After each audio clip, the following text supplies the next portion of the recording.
Hello and welcome to MotorMotion E-Series, and we're back. It's TCR Cup once again for Trak Racer, and it is Season 3, as you all well know. Round 3, and it's the end of our European leg.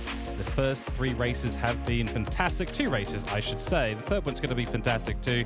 But nonetheless, we are here at the Nurburgring here in Germany. Over 100 years of history at one of the most legendary circuits in all of motorsport. Today, though, not the Nordschleife.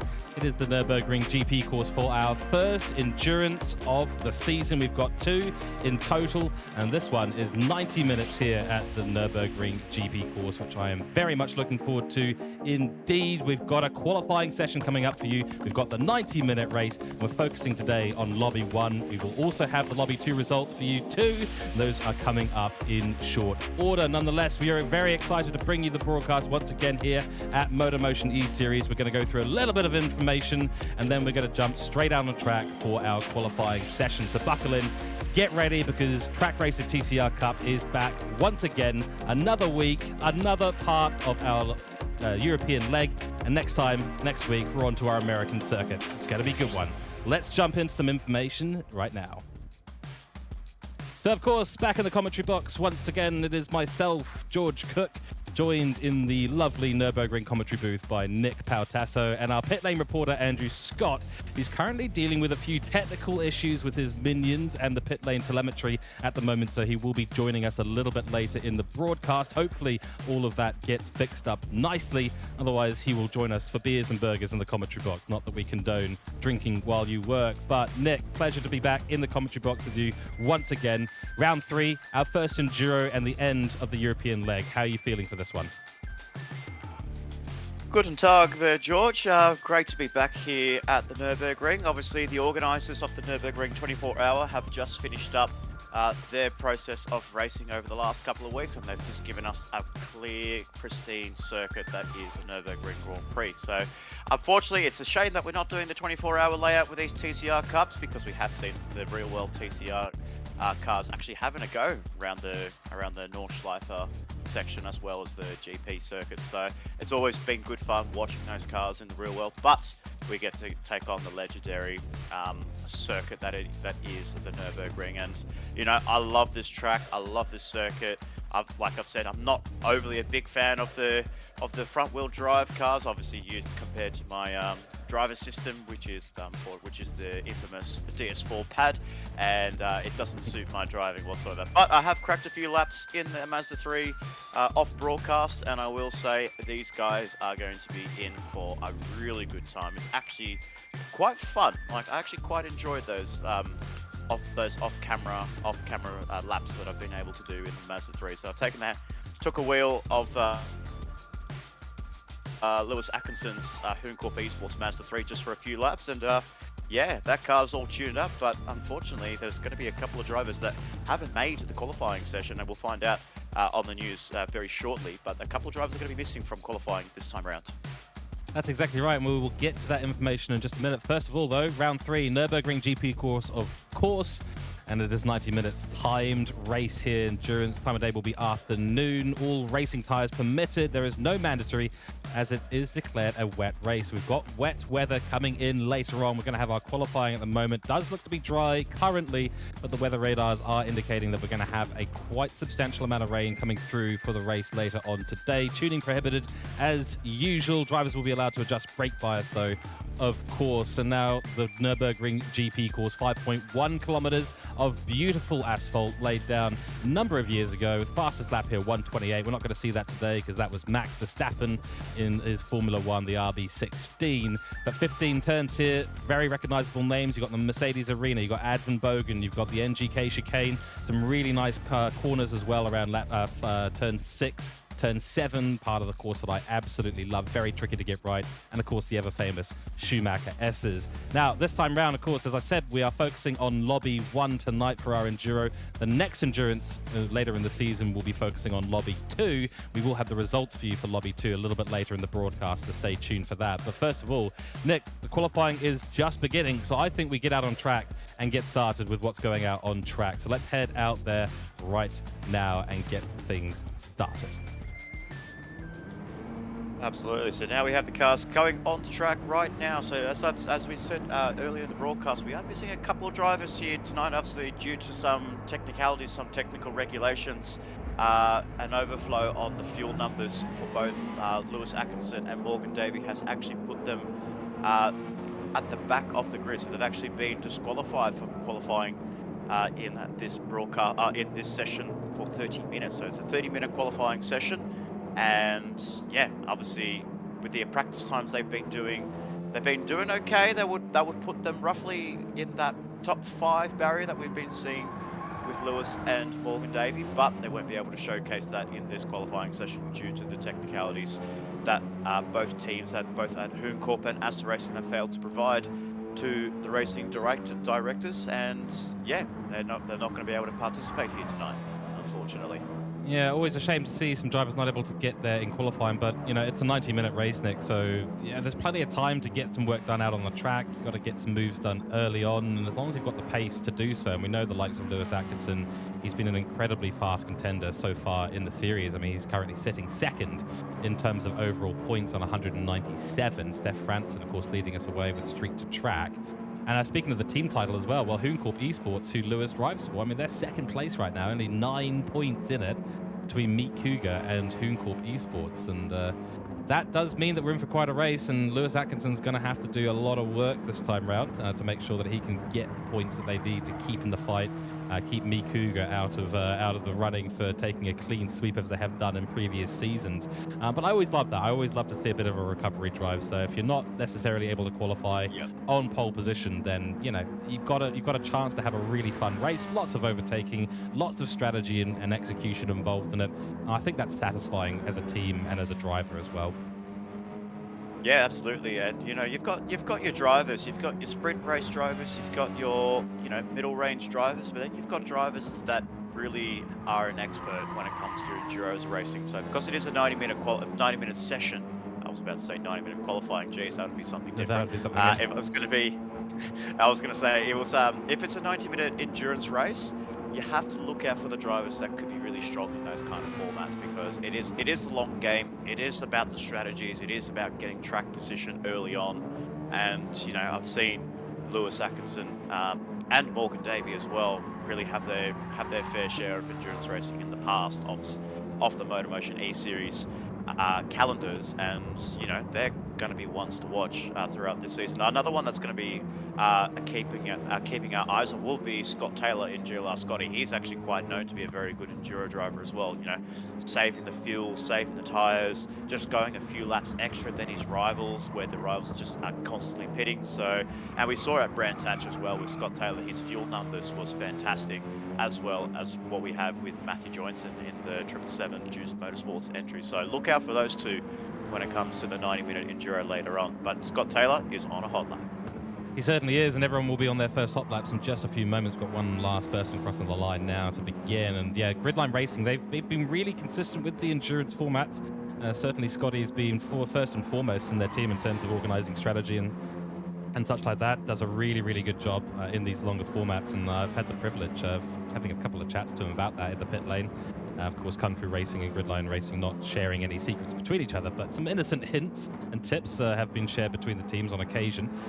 But they were pretty keeping things pretty close to their chest this time, so that may indicate that they've got some ideas on how to really take the field and put it in their sort of part of the court, so to speak, for this endurance race. But you know, and as important as qualifying is, as long as you've got the strategy right, I mean, you can do so much in an endurance race. And then you throw in the aspect of weather as well, and you know, the weather just can really throw a curveball to the strategy, and that's when a driver like Scott Taylor, or any driver that's really good at making those strategies outside of the team engineer environment, that's when they can really start to shine. We've had Faf, of course, come across the line. Nick Faf, 204.0. Scotty just comes across the line, 204.7, so goes fourth place at the moment.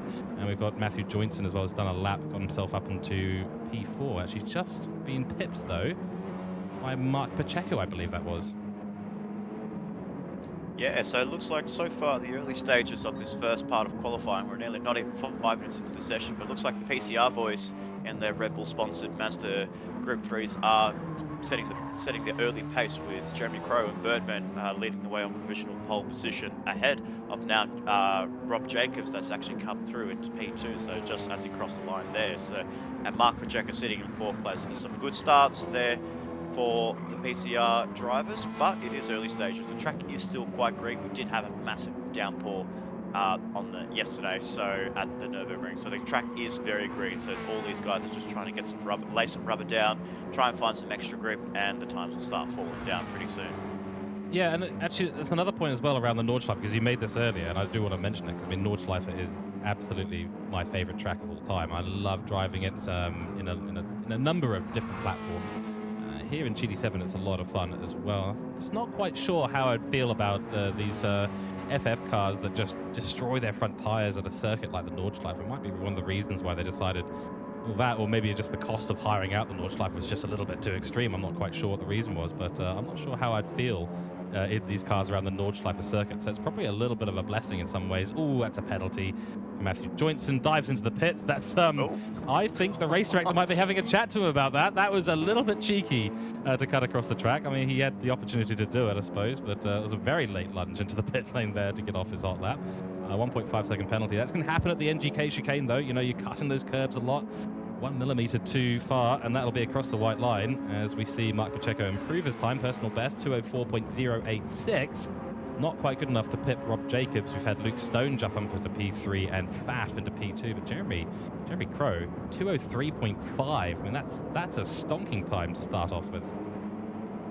Yeah, so he's got a 7 tenths over. He's found 7 tenths over Mark Pacheco, the Spaniard in the PCR camp. So he's actually done a really good, solid early pace there for Jeremy Crow there. So very happy for him. But yeah, going back to the Nordschleife analysis, I think if we wanted to run the Nordschleife, I think they would have had to have, maybe turned the tyre wear down to a very minimum, maybe to 1-time tyre wear and 1-time fuel. I mean, as everyone knows, that it's like any time there's low tyre wear on my end, I'll be very happy. When it comes to high tyre wear, forget about it. My strategy goes out the door, and I'm pretty much doing an extra 2 stops compared to everybody else that might be doing 2 less than me. So, but I would love to see these cars around. Like one day, maybe if we have the MotorMotion E-Series admin team, maybe thinking about a potential enduro event, whether it could be with a TCR car, with a GT3, with the Player One GT3 Championships, maybe going to the Nordschleife. Who knows? I mean, that calendar is yet to be decided by the MotorMotion admin team, and when the dates are going to be for the Player One GT3 Championship. So, if we come back to Germany, maybe next time we might be doing the full layout, and I will be very excited to be sitting in the commentary box and commentating on that if it's going to be a full hour or even 2. If it's a 2 hour, I'll be great. If it's a 4 hour, even better. If it's like a 6 hour, mate, just get me some coffee and I'll be happy. You'll be happy, yeah, exactly. I have had the privilege of doing 7.5 hours out of 24 for a Nordschleife race, and that was a very intense bit of a stint in the commentary box. But the real hard part was memorizing all the corner names. It's all in German. There are some, translations, so to speak.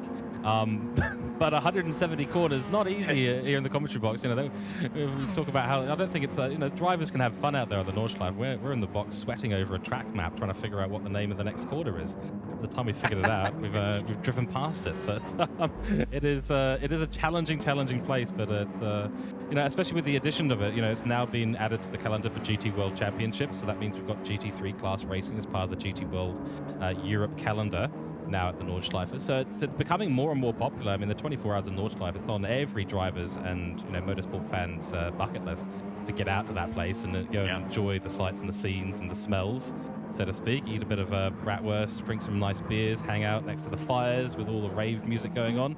That is peak motorsport right there, in my opinion.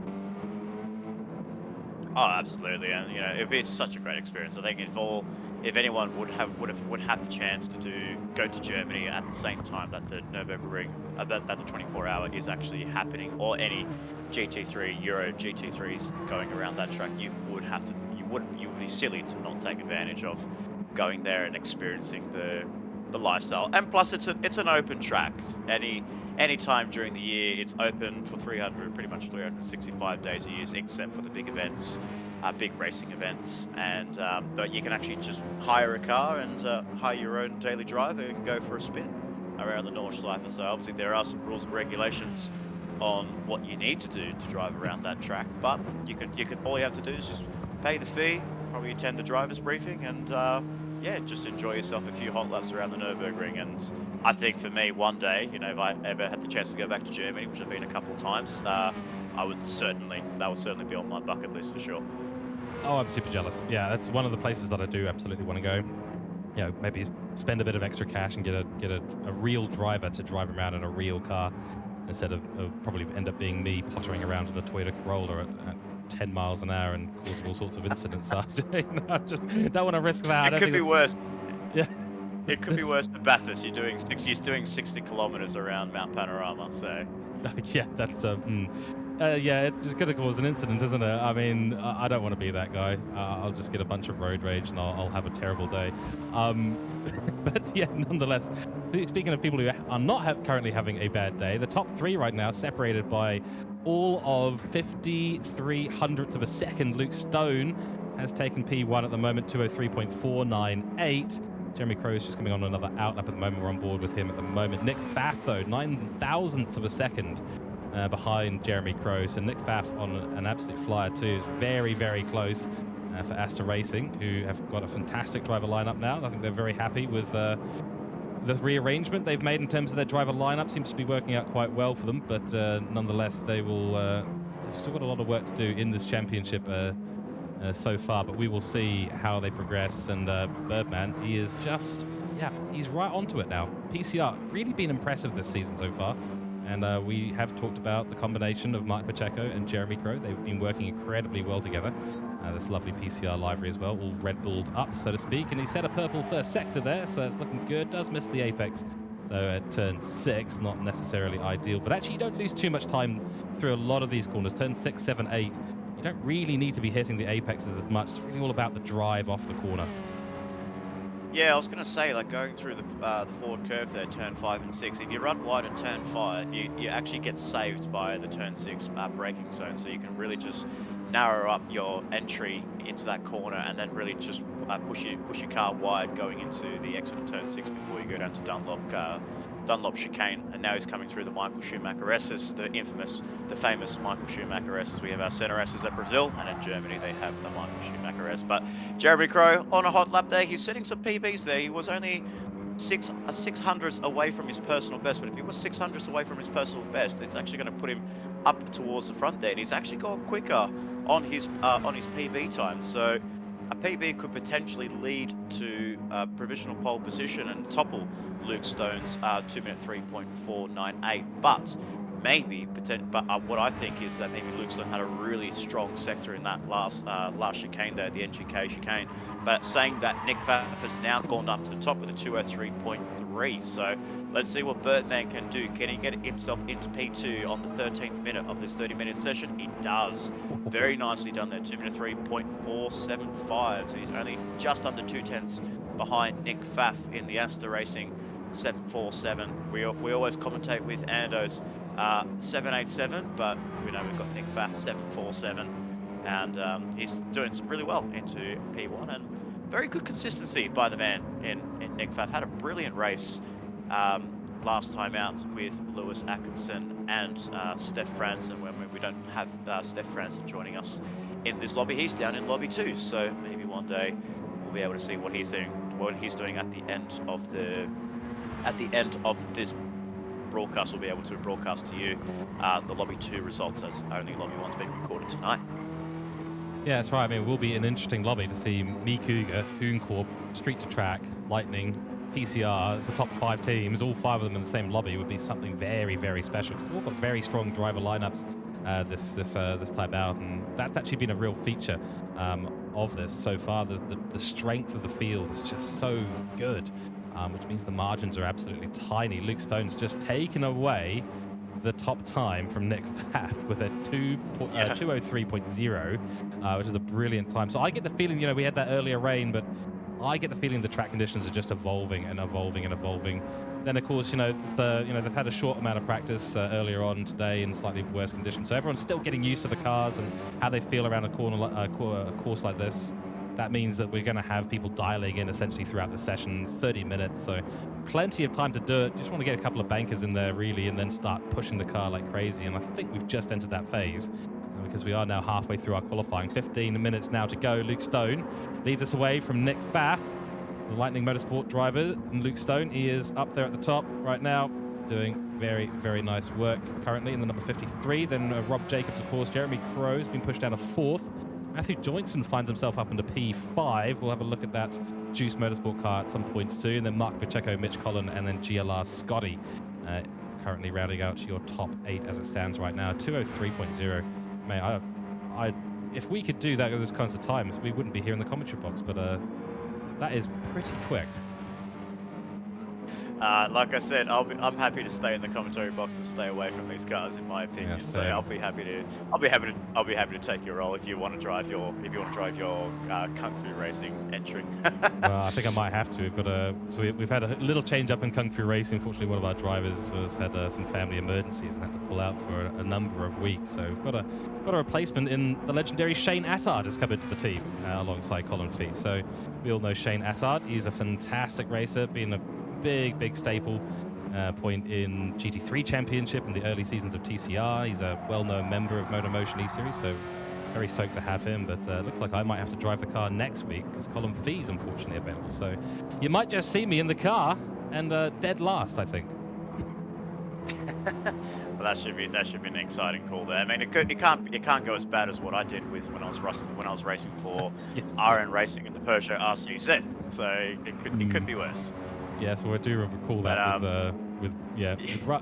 rather fondly in some ways. Of course, we were mostly concerned that you were okay in the car in the situation that happened, but luckily you were. So that was a scary little incident there. Just talking to Craig Harcourt, and then all of a sudden, you know how pickpocketing works down especially in France, when you're communicating with people, and then all of a sudden you just got the people just getting into your pockets while someone's just trying to persuade you to do some charity work or pay for some charities and sign you up, and then all of a sudden, then the next moment you look in your pocket, you think, where are my keys gone? Oh, There's a lunatic on the track here at Monza. I mean, Monza, it's almost kind of the attitude you need to drive around a place like that. So many few corners, it's such a tight course. It's sometimes you need a little bit of crazy to go along with it, but maybe it was a bit too much crazy sometimes. That can happen too. Yeah, absolutely. But yeah, now going back to this grid here, we had 12 drivers on, with Lewis Atkinson and Morgan Davey missing out in this session.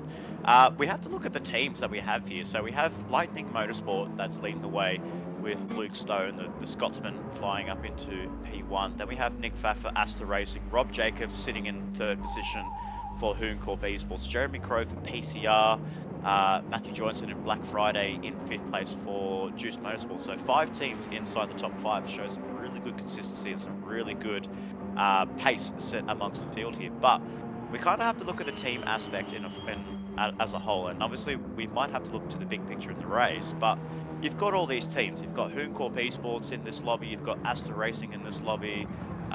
Lightning Motorsport in the very capable hands of Luke Stone. Unfortunately, with Troy Britnell, it looks like he's outside the top 8, so probably not having the best qualifying session to his end. But we have to look at this and we have to think to ourselves, who is the team that has a strong lineup, that can deliver, that result that they need when it comes into the race. We have to look at Lewis Atkinson, Rob Jacobs, Luke Stone, Troy Britnell, Nick Pfaff, Morgan Davey. Who do we think, out of all those lineups, do we think is going to be the strongest lineup? Who do we think has the strongest lineup that has the best chance of winning this race here, George? Oh, I mean, my chips immediately go into Asta Racing. I mean, the Morgan Davey Nick Pfaff combination is just, that's a match made in heaven right there. I mean, Morgan Davey showed his consistency and skill out at Spa in the endurance race. Nick Pfaff showed his racecraft off as well, and it's a very, very strong lineup. Not to say that they're necessarily the fastest out there, because of course you've got Hoon Corp Esports in there too. And I would never discount PCR. Like, I think they've got all the potential in the world. They just haven't quite capitalized on that potential just yet. And looking forward to seeing what they can do. And Nurburgring might just be their race. But, I mean, as you said, it's a tricky one because all we've seen them do right now is sprint formats. 45 minutes, 50 minutes of racing, essentially. So speed isn't everything here. Endurance racing is a different kettle of fish, and that consistency in the strategy execution becomes absolutely key. I don't think we've really seen a team needing to do a really intense dynamic strategy shift throughout an endurance race, and I think it's going to be a little bit hard to tell in some ways, but I would put my chips on Astor Racing here at the moment. Yes, we'll have, of course, Morgan Davey. He'll be starting from the back of the grid, but Nick Pfaff at the moment, P2, looking very, very strong, and if he can bring out that good racecraft and maybe make a jump on Luke Stone, assuming things stay as they are right now in qualifying, then it could be Astor's race to lose at this point. That's where my chips are on. How about yourself? Yeah, look, I mean, we have to look at, with that strong pairing of Rob Jacobs and Lewis Atkinson, off cameras and off the MotorMotion E-Series YouTube broadcasting, we have seen the off-season Sterling Parts Porsche Carrera Cup, and the two names that actually took out those championships were both Rob Jacobs and Lewis Atkinson, two of the fastest drivers in Division 1 and Division 2, and even Cooke Esports won the title. But so far in the TCR Cup, they have been a little bit struggling to keep with their pace. We haven't seen Lewis Atkinson on the podium as of yet. Obviously, he was very close last time out at Spa-Francorchamps, and in Brands Hatch, the strategy just went the wrong way for the Kiwi in Lewis. And Jacobs, he's been showing some good promising pace in the qualifying sessions, but just unfortunately, just that race pace hasn't really worked for him. So I feel for a track like this, I feel like Cooke Esports and this enduro style event, I feel like these guys can really capitalize on it. And I think, they're always a team that always plays that risk, that plays that strategy game, and they always have a little bit of a different outcomes compared to other teams. Yes, they might go a little bit aggressive at the start, but I wonder if their team boss has told them to, just ease it up a little bit.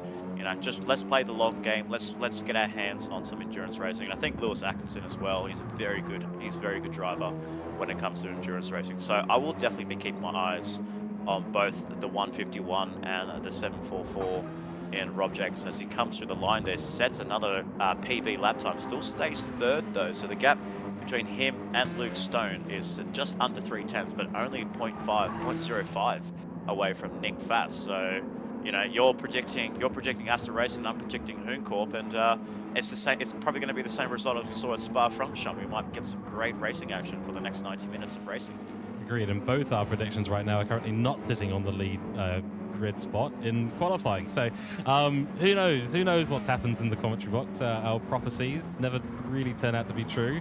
We'll see if maybe we can nail a couple of predictions this time around. But I completely agree with what you've mentioned there around Hooncorp though.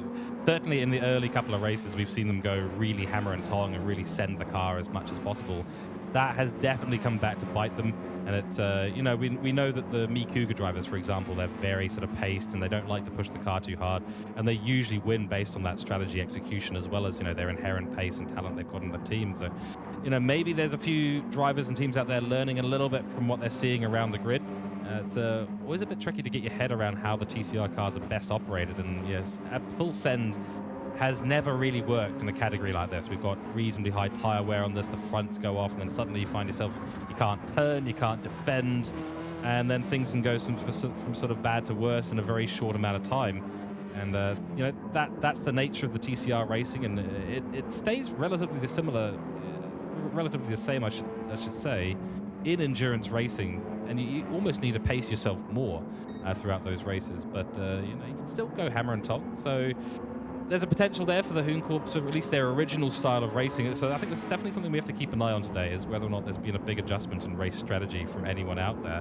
I mean, the likes of Nick Pfaff, he's going to have to defend against every single car on the grid to try and let Morgan Davey get up the grid a little bit. So this is going to be a little bit of a test for Morgan Davey too, to see if he's got the overtaking and the racecraft chops, so to speak, which I'm absolutely sure he does, to get himself up the grid today. But yeah, it's hard, isn't it? It's hard to say in an endurance race. Yeah. You can't count anyone out. 90 minutes is not a short amount of time. Anything can really happen.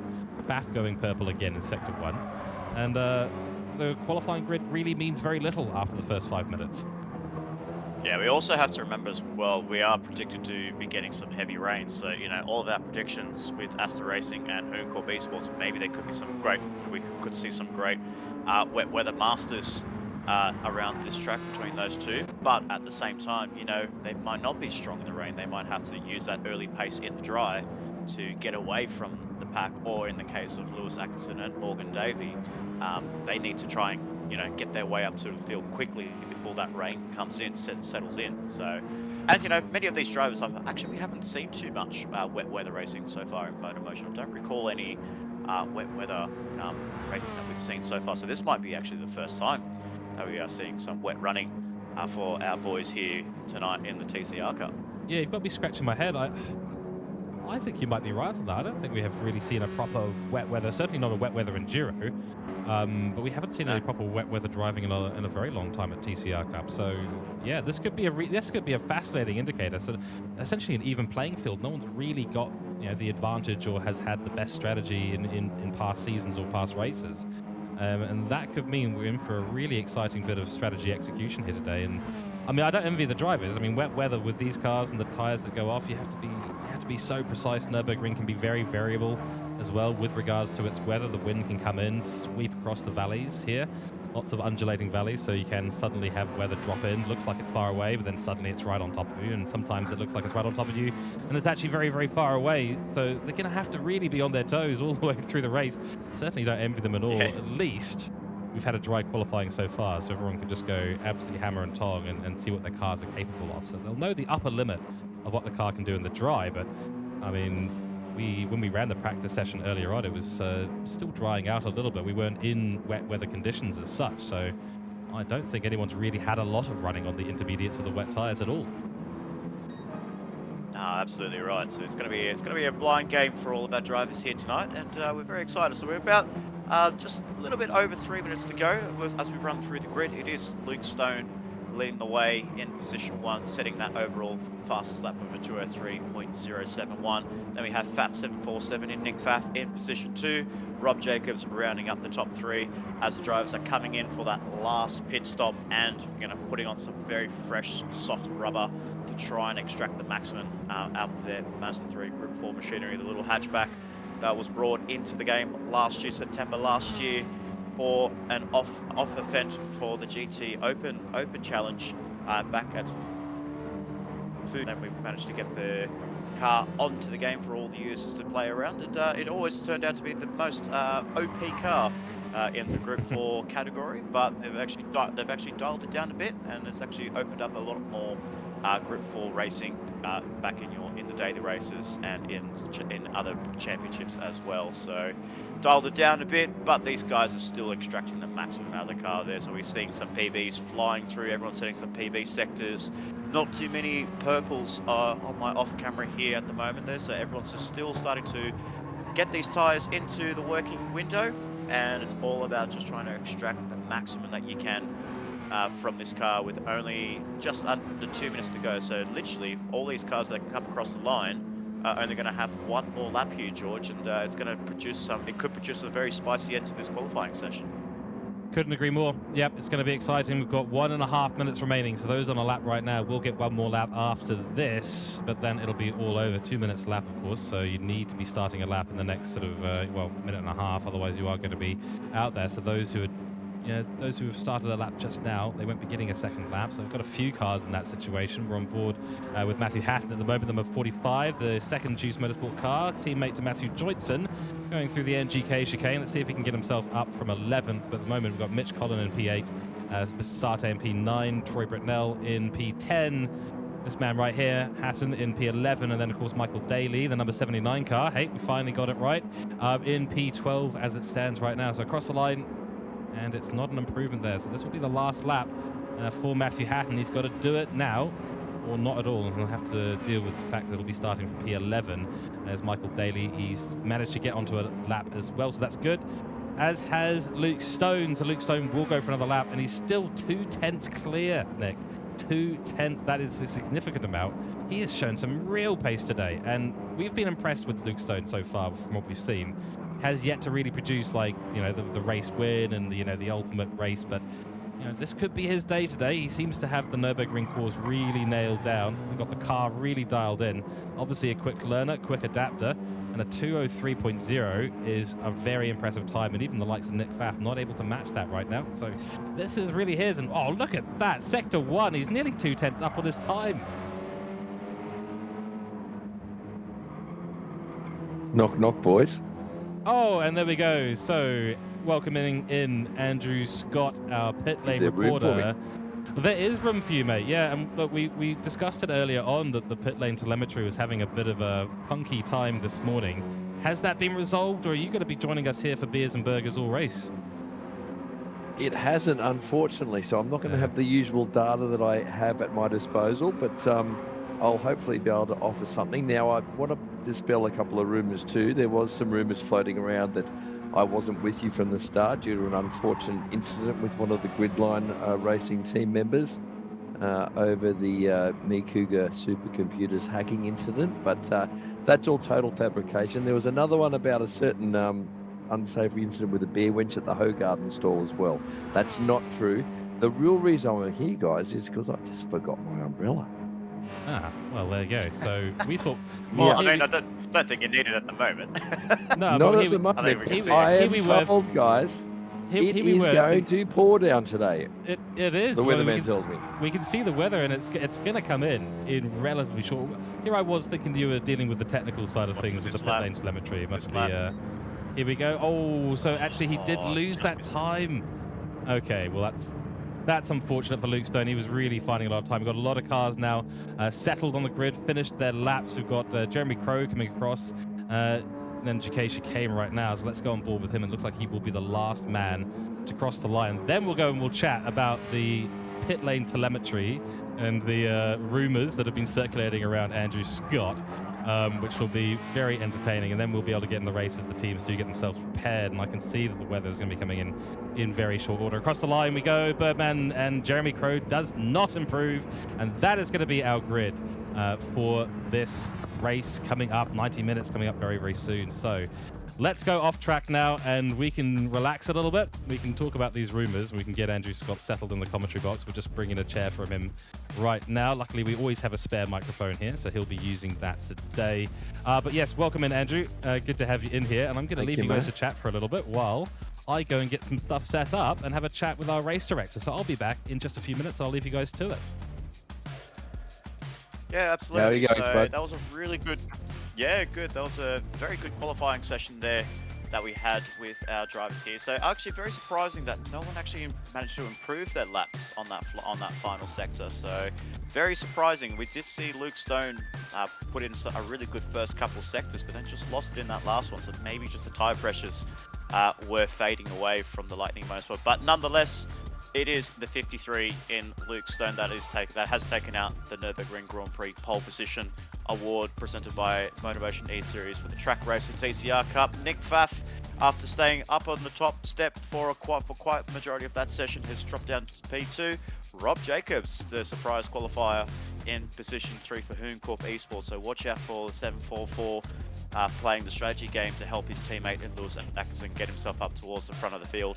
Then we have the PCR boys in both Jeremy Crow and Mark Pacheco, 4th and 5th place. Matthew Johnson, actually surprising, he didn't get any improvements on his lap time. The last time we saw Matthew Johnson, he was cut the NGK chicane, and then he managed to go for a wild adventure into the pit lane, so picking himself up a 5-second penalty on that lap. So not a good start for him in that qualifying session. Just must have lost a little bit of confidence in his car. Then position 7, we have the Scott Taylor for Gridline Racing. So very quiet session for Scott Taylor, but he's going to get himself up towards the front as the race goes on in this 90-minute enduro. Position 8, Mitch Collin and Chris Patajak for Collin Racing Team, 8th and 9th place, with Troy Britnell rounding up the top 10 with his main driver and Luke Stone on pole position. Troy takes 10th place. Matthew Hatton for Juice Motorsports, Michael Daly in 11th, 12th place. We only had 12 drivers in qualifying, but the big names we will be looking out for: Lewis Atkinson and Morgan Davey, both failed to meet fuel regulations with a technical breach, both disqualifying Lewis Atkinson and Morgan Davey from this qualifying session. So they'll be starting down the rear of the field and be looking to hope that their strategy game is on point here tonight, fellas.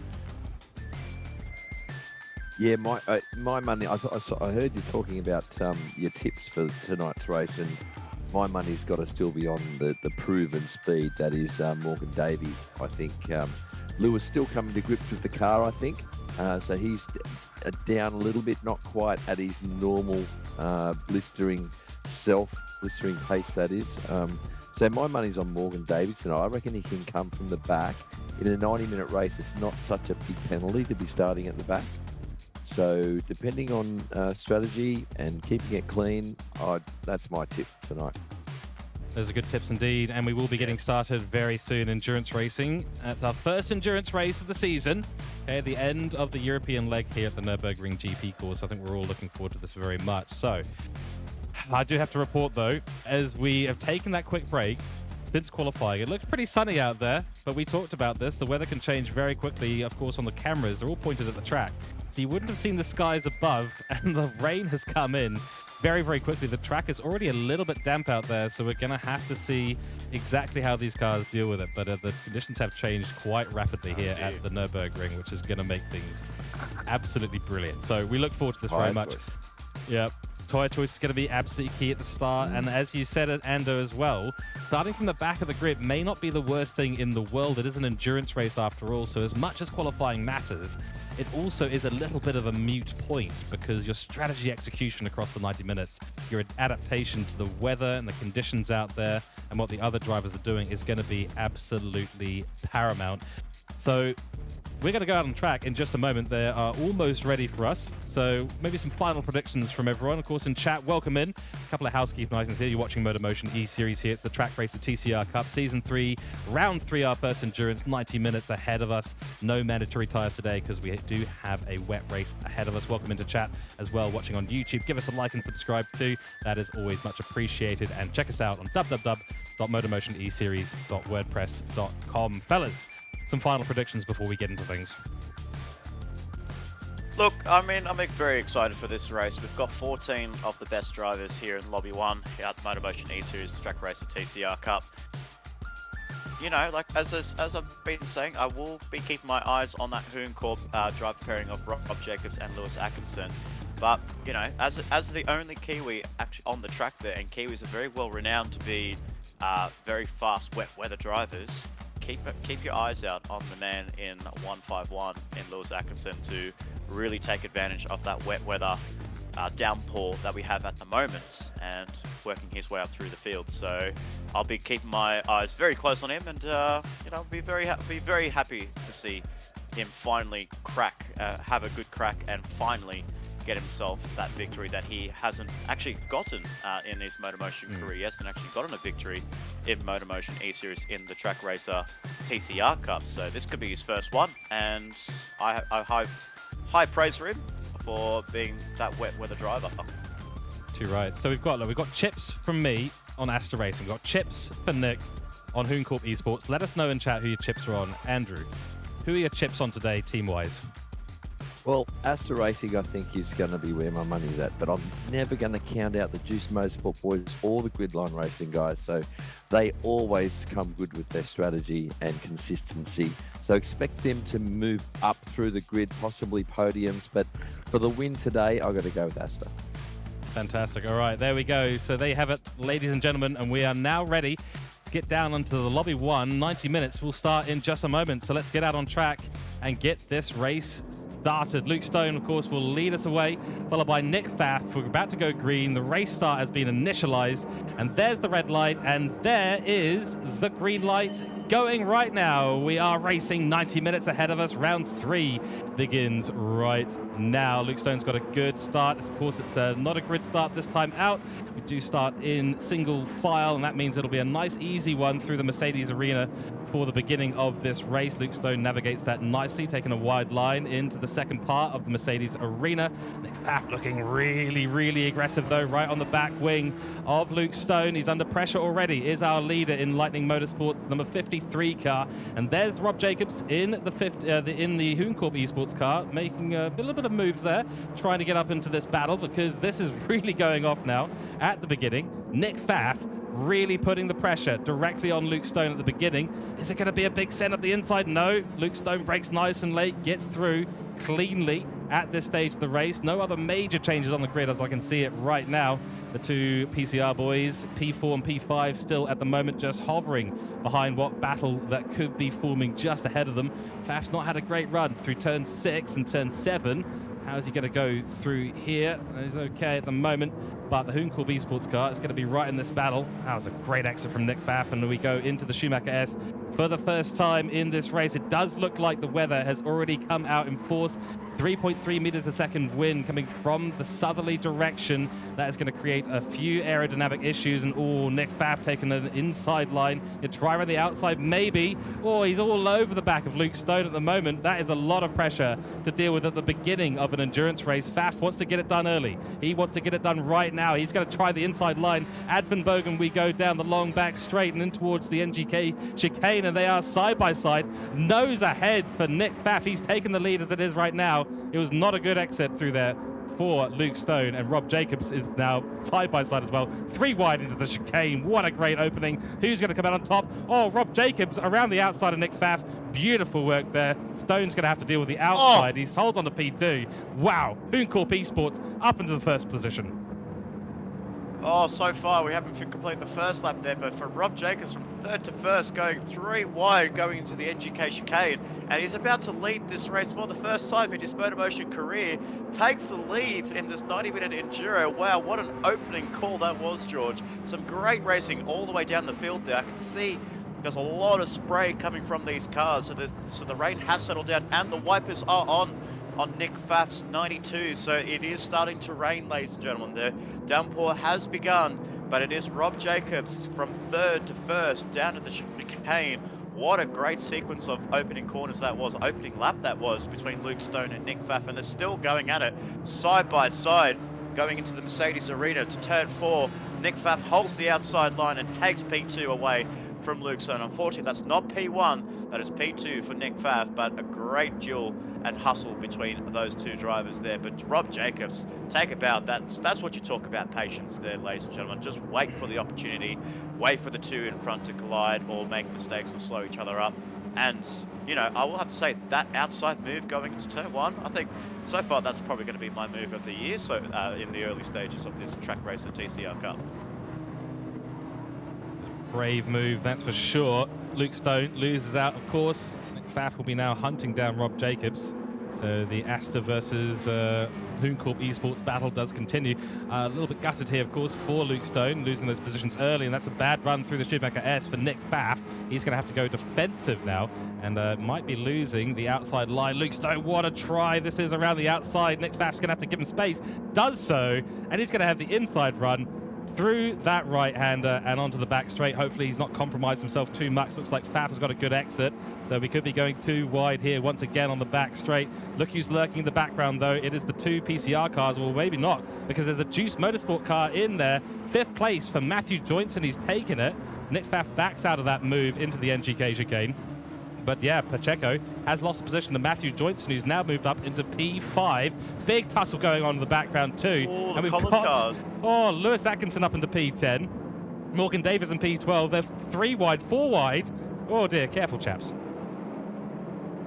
This is Lewis Atkinson and Morgan Davies' worst nightmare, getting held up by the back. Well, not back markers, I would say, but the slower drivers compared to Lewis Atkinson and Morgan Davies' caliber of driving. So they're getting held up massively to try and get themselves up towards the front. Whilst Lewis Atkinson is inside the top 10, Morgan Davies in 11th place. So these boys are following each other throughout the whole Nurburgring Grand Prix circuit, the 5.1 kilometre circuit. Lewis place, Morgan Davies around the outside of GLR Scotty, and Scott Taylor in 10th place is going to hold on to that. Scott Taylor's still got the nose there. He's still going to try and think about sticking his nose in and going for that move.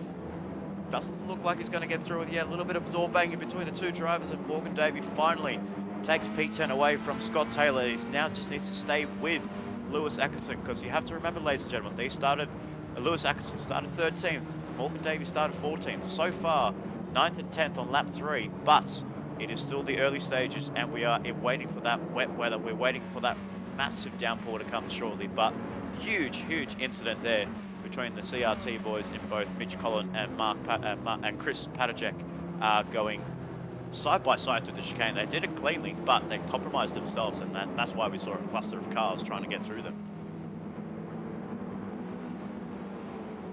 I've just got a quick weather report for you guys. The track is drying. I'm looking at the weather radar, and there's no real rain around at the moment. I think the wipers are on just with the spray from the cars in front, and the track is drying. And I'm hearing rumours that there was some variance in which tyre these drivers started on. So there are some inter-runners in the field right now that will be absolutely nervous about cooking those inters tyres before the real rain comes. That is going to be a real shake-up then, because that might explain some of the differences. Lewis Atkinson into the rear of one of the Column Racing cars, and that looks to be... Oh, I can't even tell at this stage. They're all a gaggle of cars right now, but that was a big incident. One car does pull off now. It was Mitch Collins, who was the leader of Column Racing Team, getting rear-ended there by Lewis Atkinson, just taking the braking zone maybe a little bit too late. Lewis Atkinson does actually come into the pit lane. He was on the intermediate tyres, so he might be thinking now, if the weather's changing, he could be thinking time to get onto a set of dries and absolutely go for it. What are we thinking? I think he got damage. I think he got front spotter damage there with the contact from Mitch Collins, because we can see there on Collins' side, he was really slowed down the straight. So he got some rear bumper, rear wing damage. So there's a compromise there for Mitch Collins, for the leader of Colin Racing Team, really struggling just to have that car, going in any form of getting some straight line speed. But as we can see now, up towards the front of the order, Rob Jacobs has lost the lead from Luke Stone. Matthew Johnson looks like he's going to try and pounce on that opportunity and really go for that, take that P2 away from the Hoon Corp driver in Rob Jacobs there. So I wonder if there might be a tyre strategy difference between these two cars. Maybe the Hoon Corp boys thought that being on the intermediates was the way to go, and it works for them perfectly. But as reported by Ando, it looks like it might be drying up there. So maybe I'm thinking the likes of Luke Stone and Matthew Johnson, they might be on the slick tyres, and we can see there that he's gone a second faster as Matthew Johnson in sector 2. So it kind of shows that the tyre difference between those two cars, and he's already pulled a gap already. That's well over a second between Matthew Johnson and Rob Jacobs. Yeah, the Inters, once they get too worn and overheated, they will just give you no traction. So that straight line speed differential there between the Juice Motorsport car and Jacobs tells me that Jacobs did start on the Inters, and maybe Lewis did too. Yes, we did see Lewis come into the pits. He was on the intermediate, so I think you're absolutely spot on with that. And yeah, Jacobs going to be suffering a little bit. Maybe we might see a flurry of pit activity early on, but if you say that, if the track is going to dry up relatively soon, they're going to want to be on the drier tyres, the slick tyres, as soon as possible. So we'll keep an eye on the pit lane, but it doesn't look like anyone's really choosing to jump in just yet. Maybe just trying to hold out. You don't really want to be pitting at an early stage of this race, but I mean, what a fantastic bit of strategy for us to watch. Those who started on a bit more of a riskier tyre, certainly the risk and reward turning to their advantage at this stage, and for the others, well, they're just going to have to stay out there on the Inters for as long as their fuel tank allows, really.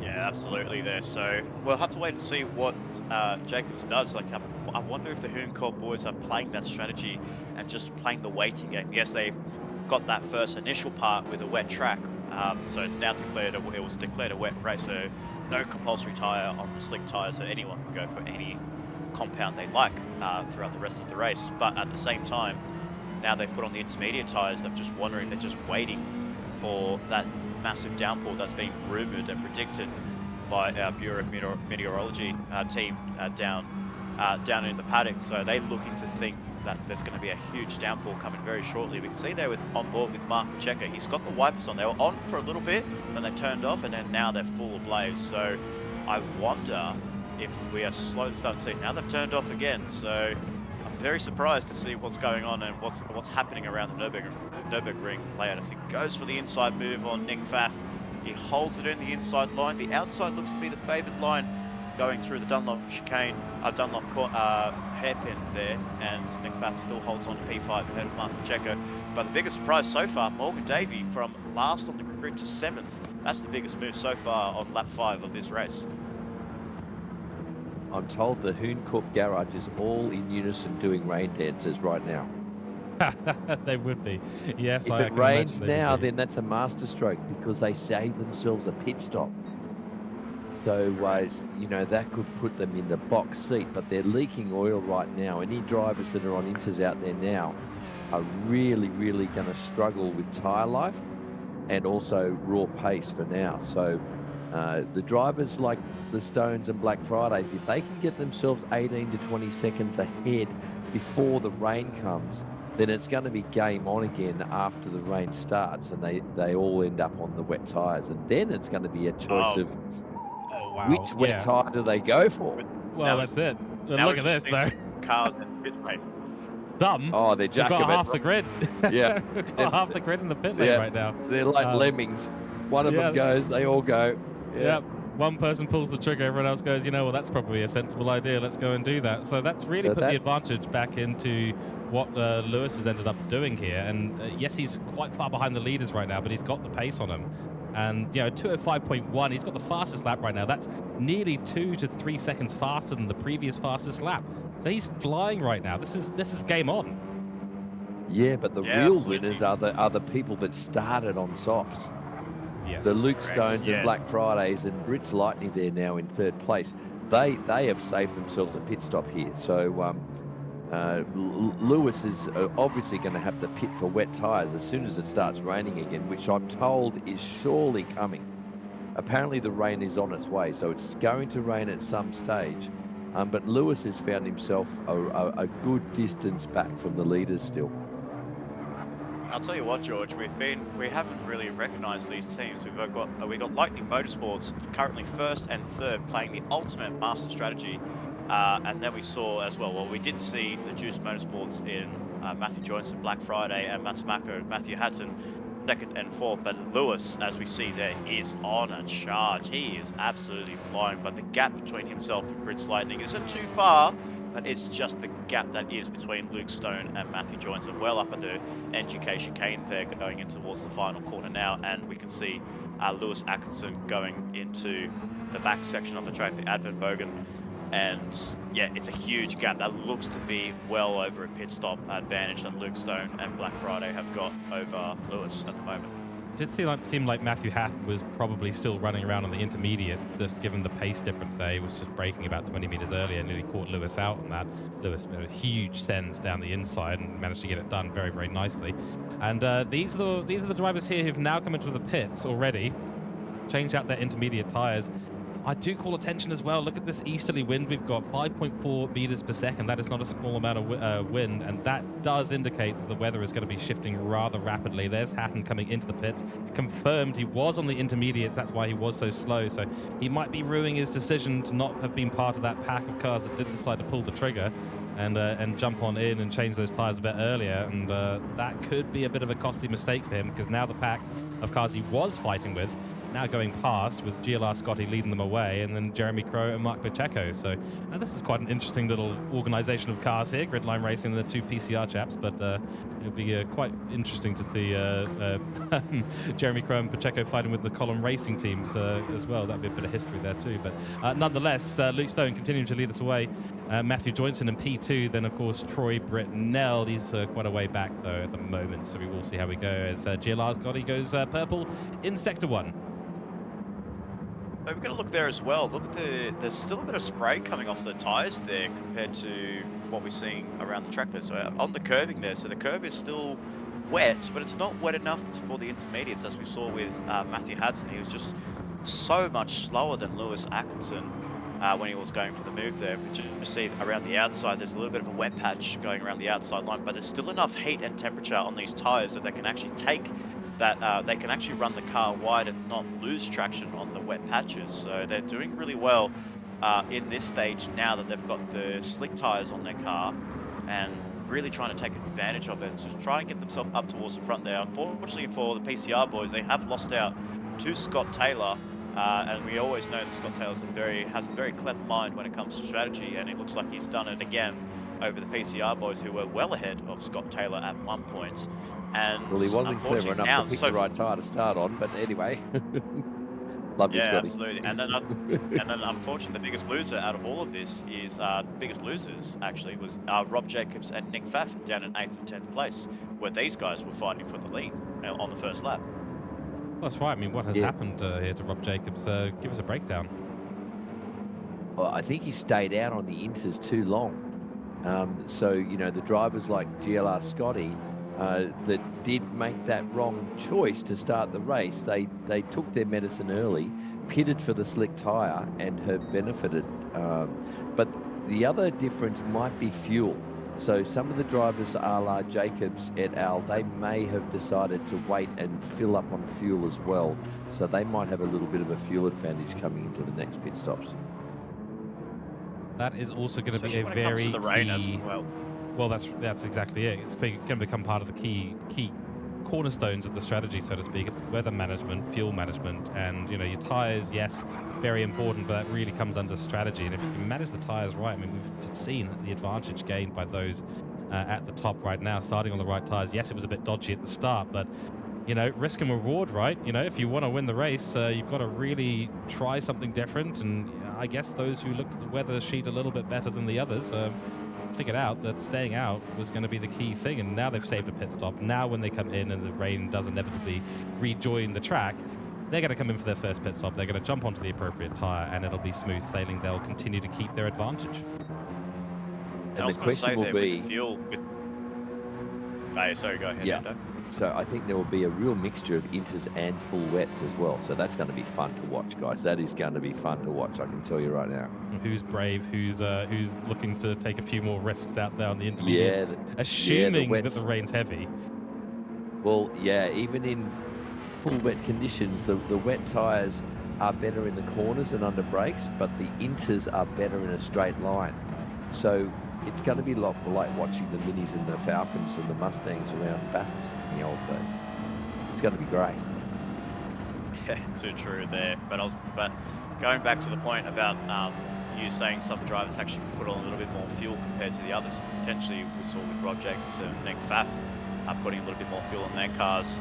I think what they're actually doing is that when you put more fuel in the cars, you're not really using the full potential of the car because you're braking early, you're short shifting the car to minimize the wheel spin, and you're basically not using a lot of the fuel. So those that have actually come in, changed the tires to the soft compound or mediums, whatever the drivers are running at the moment, and they've actually gone for a full tank of fuel. Yes, they might put a little bit more in this next pit stop, but it could potentially jump them against the rest of the field there between both Luke Stone, Black Friday, with the likes of Scott Taylor, Jeremy Crow.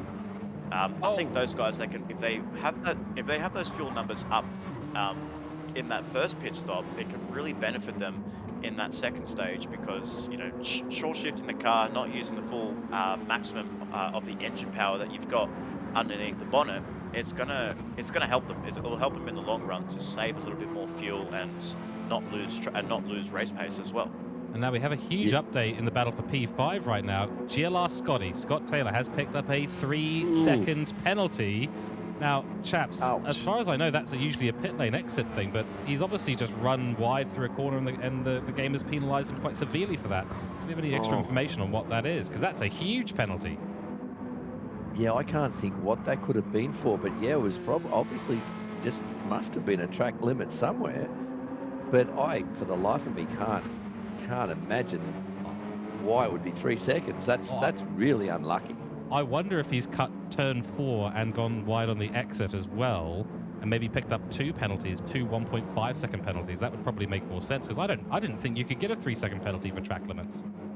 Yeah, the inside of turn 4 definitely. You get up on the bricks there, and then on exit. I don't think there is one on exit though, so it might just be that turn 4, because if you cut that one, you can gain serious time. So they might have pinged him. Now we've got pit stops again. So you can see there now Luke Stone, Lewis Atkinson, Brits Lightning and Scott Taylor are actually all coming into the pit lane, changing tyres, filling their cars up to the max and going full send for this next part of the race. But hopefully they'll be able to get some clear running before the rain comes in, but we can see that Lewis Atkinson, the wipers are on again. So some cars have got wipers on. Yeah. So there's a little bit inconsistency with this weather here today, fellas. You know, we've seen the wipers on, a little bit of the sprinkle, we've seen a think the bit of a rain's here. downpour, then it's Yeah. dried up, and I don't know. I mean, I think the rain's here. The rain's arrived, guys. Yeah. yeah, I mean, So if Marge is down in the pit lane, she can let us know if the rain is here or not. But it looks like with wipers on, it might be on. It might be game on for some drivers to take that gamble. Well, if I'm not mistaken, did we just see all of the soft runners come back out on soft tyres? I must be going absolutely Looks like, mad. yeah. Because that is a very brave move. I mean, look at the rain right now. We're on board with GLR Scotty, we believe has gone back out on soft tyres, and this is not slick conditions. No, I think that. As we saw, the wipers were on. The downpour just came all of a sudden. So we'll find out very shortly. See who goes escapading through the corners and who slides through the corners. But those that have actually come into the pit lane, we'll have to keep an eye on. Maybe we can get some sort of MotorMotion telemetry coming through in the next few laps or so to see what we can get through. But Matthew Johnson has now come into the pit lane. He's played. Looks like he must have played the strategy perfectly, because he's about to go from the softs to the intermediates, potentially maybe a wet tyre depending on the track conditions.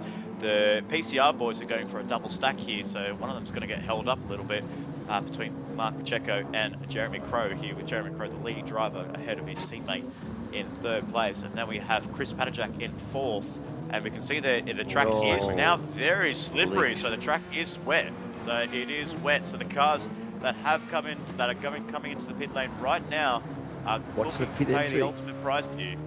Pit entry on slicks is not fun. No, it's a very, very tricky one to get right on the slicks. Just anywhere on the track, to be fair. These are not the conditions for slick tyres. We see a huge flurry of activity. Morgan Davey, Nick Pfaff, Patajak, Jeremy Crow, Pacheco, all in now saying these softs don't work. And look at that. I mean, Luke Stone, he's out there on the soft tyres. He can't even make turn one at this stage. This is the lead, well, technically not the leader of our race, because there's Matthew Joynson leading the race right now. And I have been told, everyone, that we have had permission from the MotorMotion admins and the race director to give us some live telemetry of what everyone's situation is right now. And I think, given Ando, this is usually what you get with your minions in the pit lane reporting telemetry box. I think you can take us through some information for the race and give us a little bit of information. Let's run through each of the cars, tell us what the tyres are, and tell us what the situation is. And I've got to just make sure that's the right one. So take us through, Andrew Scott, starting with Matthew Joynson. All right, this is the info I'm used to seeing, guys. So he's got a full tank, he's got fresh inters, so he's looking good. So he's played the strategy beautifully. He's only needed one pit stop so far in the race. He started on the right tyre. He switched to an interesting choice, which is the intermediates. So he'll suffer a little bit under braking and turning, but he'll have some straight line speed. But he has played his cars beautifully. He's the leader. Now we've got Luke Stone on wets that are already showing some wear. So he must have pitted quite early, which I'm pretty sure he did. And he's on full wets. So he was using full wets on a dry track for a little while there, and obviously they're wearing a bit. He's maybe driving the car a bit too hard as well. So he's going to have to watch his front tyre wet. And HC Lewis we now have on inters. So it's a real mixed bag, guys. We've got inters and wet runners. He's got a little bit of wear on those inters because he obviously pitted early as well. So it looks like they've all pitted within a lap or two, put on their wet tyres and filled up with fuel. So it's game on from now. Although Jacobs didn't. Jacobs has got significantly less fuel than everyone else. So it remains to be seen if he's going to have enough fuel to last out this spell of rain. That's going to be interesting to see play out. Birdman down in fifth. He's got full wets, a full tank, fresh wets. He's looking good. Hopefully he can make some inroads. Pacheco, we've got him on full wets as well. I think the full wets are going to be the more common choice, but we've already got 2, maybe 3 drivers on inters in the top 5. Down to Brits Lightning now. He's on full wets as well. And we can see there the rain gauge, guys. It's in the top third of the meter. So definitely the game is recommending wets for everyone. But I can tell you from experience, the Inters can be good in these cars in these conditions as well. GLR Scotty now, he's on Inters. Interestingly, he filled up, but he pitted quite early. So he should have enough fuel to get to the end of this rain spell. Morgan Davey, he's in 9th. He hasn't made the inroads that he maybe would have hoped to have made, but sitting there in 9th on full wets with a full tank, so he's looking good. Baff now also didn't make inroads, or actually he's gone backwards, hasn't he? He started up the front, guys. I think something might happen to him. He might have had an unscheduled pit stop, a little whoopsie at some point, but he's got a full tank and Inters. So we get a real mixed bag here, guys, between Inters and wets. Certainly Sarte, yeah, he's on wets and a full tank. So, yeah, it's going to continue now. Everyone's now it's the status quo's resumed. Mitch Collin, he hasn't filled up, so he's going to have to watch his fuel as well. Then Matt Smacker, who didn't fill up either. So these guys at the back, they might have pitted early, or they might have made an unscheduled pit stop. Mickey D, who we haven't seen much of this race, he's got about 80% or 75% fuel and intermediates he's gone for. Wow, that is absolutely fascinating in terms of how this is going to shake up the race. As you said, the intermediates and the wets, a bit of a combination throughout the field. Looks like the PCR team on the same exact strategy, fill up the full and go for the wet tyre, which could be advantageous in these kind of conditions. I mean, I don't see at the moment on the weather report that this heavy rain's going away anytime soon, although when it does go away, we might find that the track dries up relatively quickly, but we'll have to see about that. Matthew Joynson has lost a little bit of time, I think, to Luke Stone. I believe it was Luke Stone on the wet tyres, whereas Matthew Joynson took the intermediate. So that's the advantage there. The corners, there's a lot of tricky low-speed corners throughout the Nurburgring, and the wet tyres in these conditions are going to be the ones that you want to be on, whereas on the straights, Matthew Joynson will pull away quite happily. Yeah, and with this amount of rain, the wets are definitely the tyre to be on right now, maybe. But as the rain stops, and we know it's going to stop, it's not going to last the whole race. So as the track starts drying out, the Inters are going to be the better tyre. So the Inters are going to come back at them at the end of this rain spell. Yeah, the thing with the intermediate tyres, as well as good as it can be, obviously in that long run for waiting for that rain to stop, and then as soon as the rain stops, the track conditions suit the intermediate tyres. But being on the wets at the beginning, you know, you have to take advantage of them. You have to take full advantage of a really, really wet track, while the intermediate drivers are going to be slowly creeping through the corners, more or less, compared to someone that's on a wet tyre.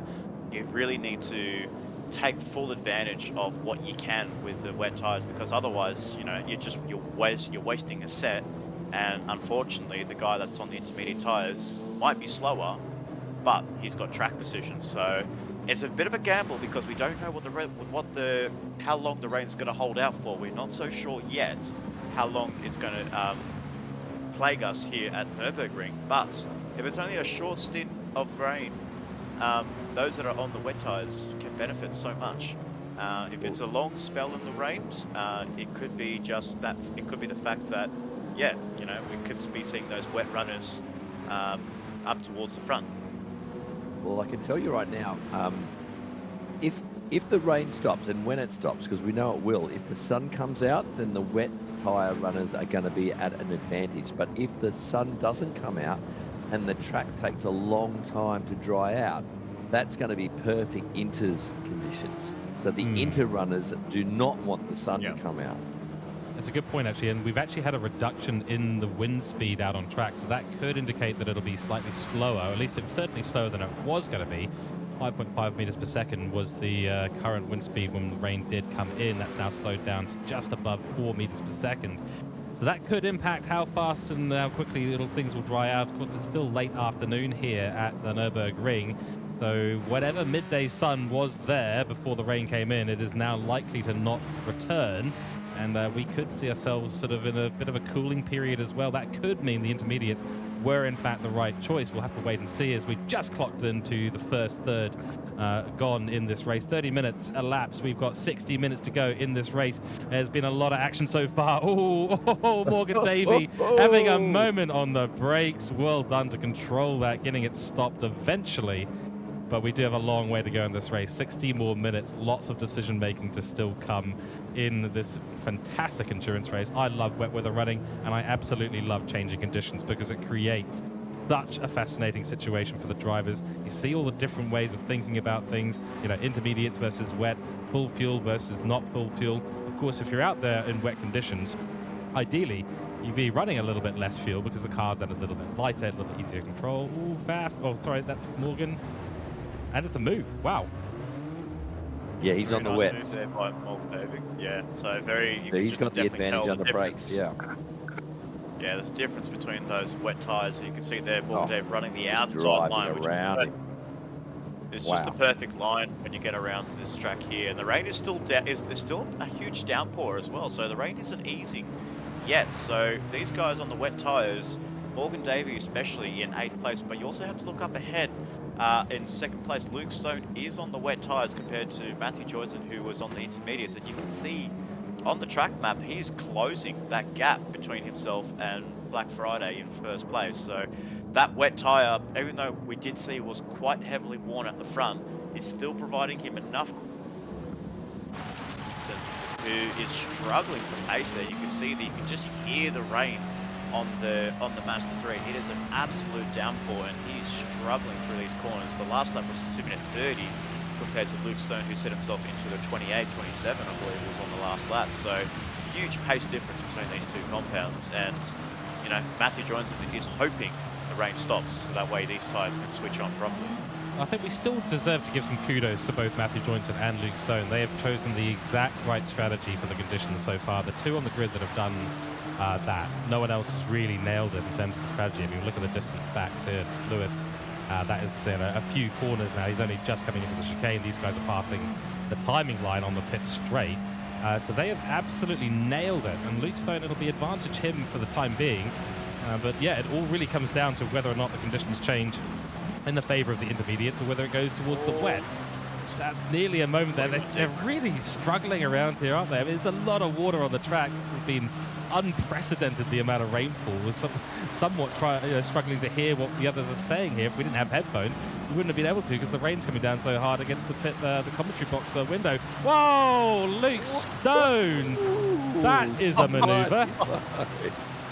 Oh, wow. Dear, all I can say, boys, is I'm glad I'm in the commentary box with you guys now. It is absolutely teeming it down out there. It is treacherous. So I think obviously at the moment the wet's the better tyre to be on, but not by much. The Inters runners are still holding their own. So we saw there Morgan Davey pretty much drove his way around Scotty there, but I reckon Scotty would have held his own down the back straight with Morgan. So I'm interested to see the time gap between them now. But yeah, it is treacherous out there. And tell us, Nick, about how you drive these cars in the wet. Like, it must be such an adjustment you have to make straight away, don't you? You have to really watch your braking markers and not run deep when you've been running on slicks. Then when you switch to wets in these conditions, it's, yeah. Oh, as we can see, Luke Stone having a moment there. Yeah, especially driving around the wet here, around the Nurburgring. We did see on yesterday there was a massive downpour there. We could just even see the safety car just driving around the track in those conditions, and even the driver was struggling so much just to even get the safety car around there. But there is a bit of an art to wet weather racing around this track here. So it's basically you're running the lines, you're running alternative lines. You're not really taking, you know, the normal racing, the dry racing lines. So there are certain parts of the track that you can't avoid the racing line. You actually have to take it because it is just the nature of the track, especially going through the chicane here, as we can see both Joyson and Luke Stone coming through at the end of lap 15, lap 16. But for this last corner especially, if Luke Stone actually holds it around the outside, which he actually goes for the inside move, but Joyson goes for that outside line, if you take that wide line going onto the straight, you're actually finding more grip around the outside. You're taking the go-kart line, which is really just taking that outside line, using the track where it's not being used, where it's at its wettest, but you're finding so much grip on these tyres, especially when it comes to making moves. So we can see there with Luke Stone, he's really trying to explore the limits that he can with this car, but Matthew Jones is doing a superb job. You know me, Ando. I love my wet racing around Well, around keep this game talking, on mate, because concrete I'm through learning myself. stuff here. This is great. I didn't know about that go-kart line thing. This is awesome, Yeah. George. I'm learning stuff as we go here. So, as you're looking around the tracks here, like you don't want to be on the curbing. Like as we can see there at the exit of turn 4, the car pushes you wide because that's just the nature of the dry line. But you don't want to be on that section because when you're off circuit and you're actually all 4 wheels off that line, you actually do lose grip going into turn 5, turn 6. So this section here, and it's all about just finessing with the car, playing with the throttle. So we see a lot of drivers that switch on the traction control just to give them that little bit of confidence when it comes to braking and acceleration. But those that can really Oh, play, so we can Matthew see Johnson's Johnson gone. off. Yeah, he's just gone off the track there. So Unlucky. that's exactly the difference between the two compounds. While Johnson has the advantages on the straight line, he has to brake a lot earlier compared to Luke. So he's drifting Dirty through the tyres. Schumacher S's there. Dirty tyres plays a huge effect when it comes to wet weather.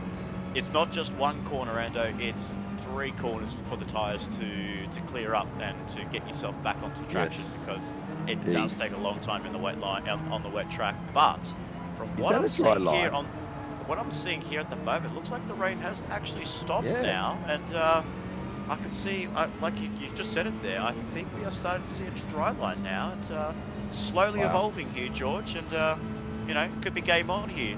And we can see there, a perfect example there with Luke Stone, finding a wet patch. That's exactly what you need to do when you have wet tires.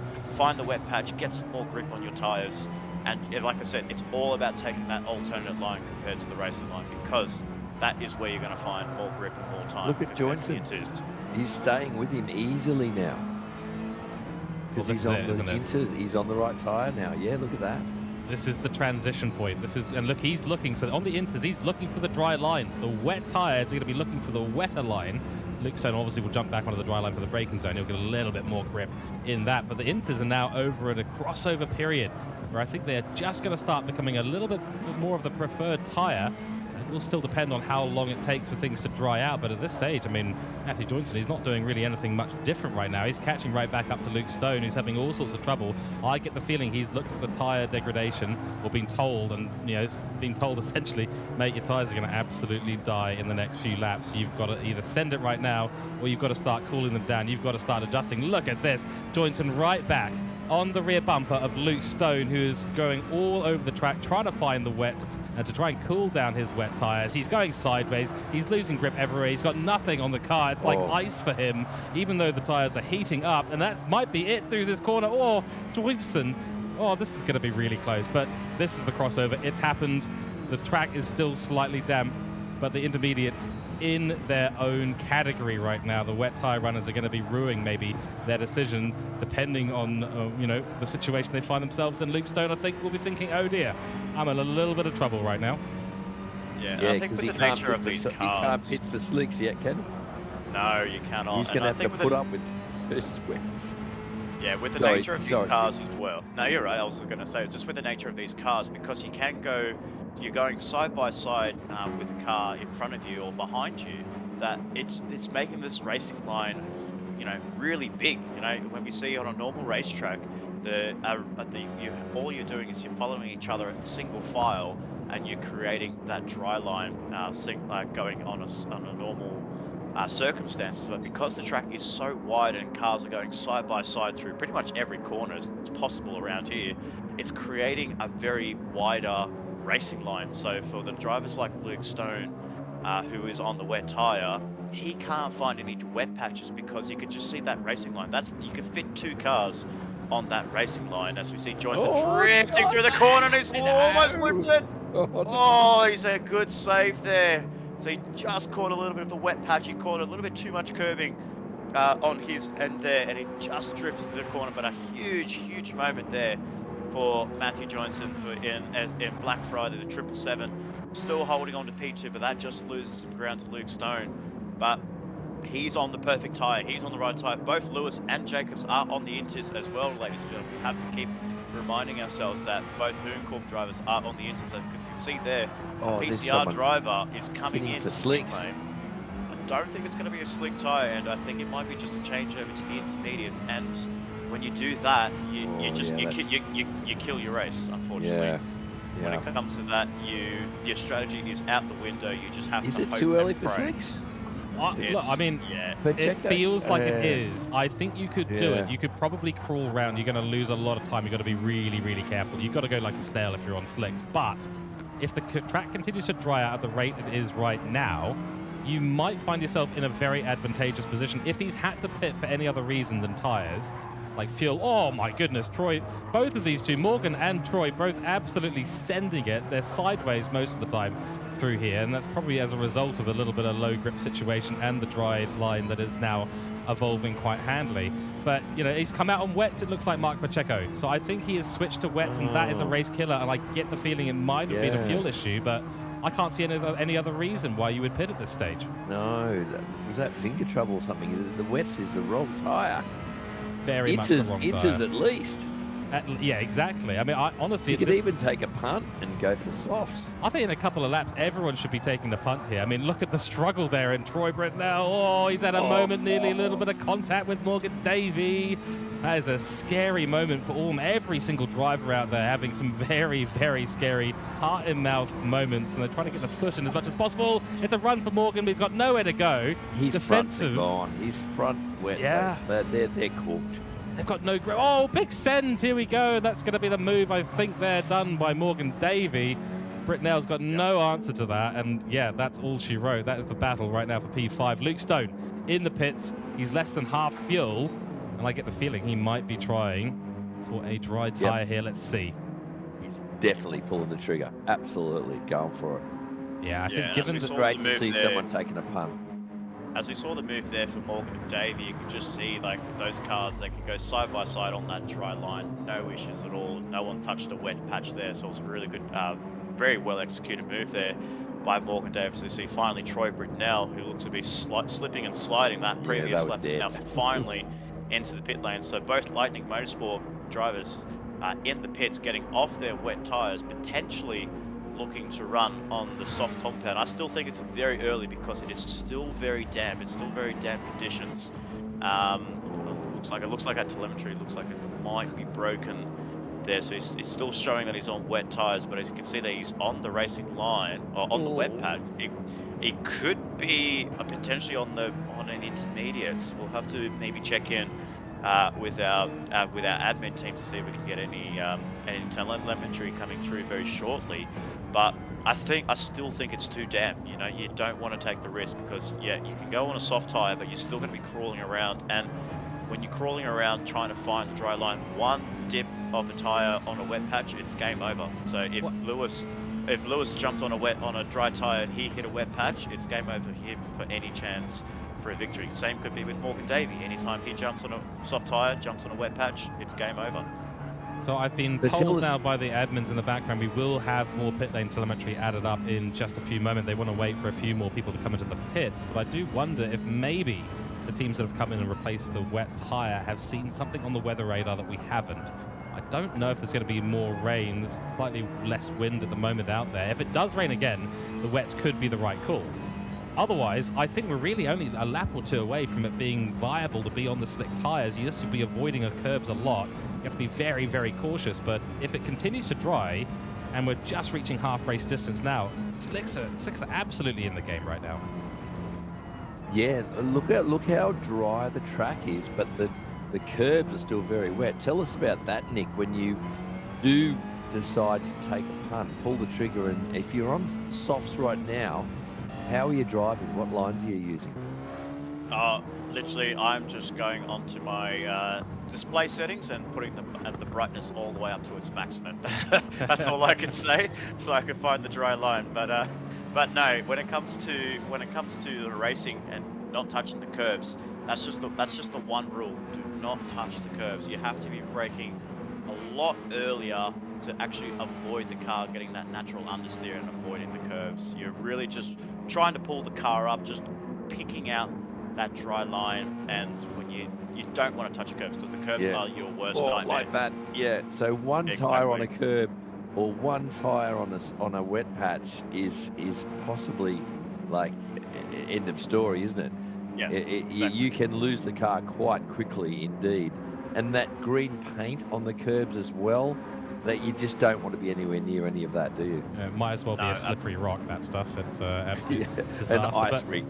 does this discount the possibility of going onto the dries early, but really using a very high TC setting? I mean, is that something the drivers could be thinking about?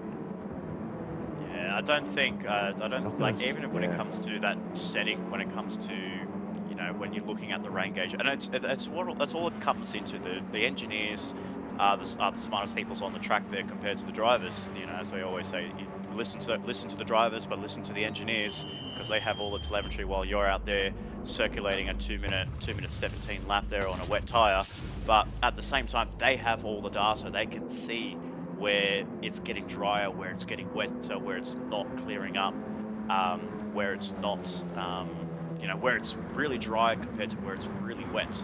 So they have to manage that with their drivers. They have to let them know to say that, yes, come into the pit lane right now. It's the perfect time. But then when you do come into the pit lane, you play that huge risk. And I think we haven't really talked about it too much, is the pit exit.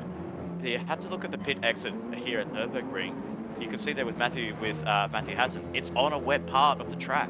You have Mm. and the line goes all the way down to turn one. So you are praying Or to pull that car up and not have any troubles because it's all on the wet line there, George, and you can really go escaping going down into turn one, and you know that's you're just hoping for the car to pull up. That's right. So we've got another couple of drivers in the pits now, HC Lewis and also Jacobs. So the two Hooncorp esports cars deciding, all right, that's it, time to jump into the pits. We'll keep an eye and see what tyres they do come out on. And sorry, with broadcast team there, got a couple of mixed signals and they were flicking around the cars in very quick succession. We've just seen Mitch Collin trying to drive himself and unlap himself from Matthew Joynson, our leader of our race.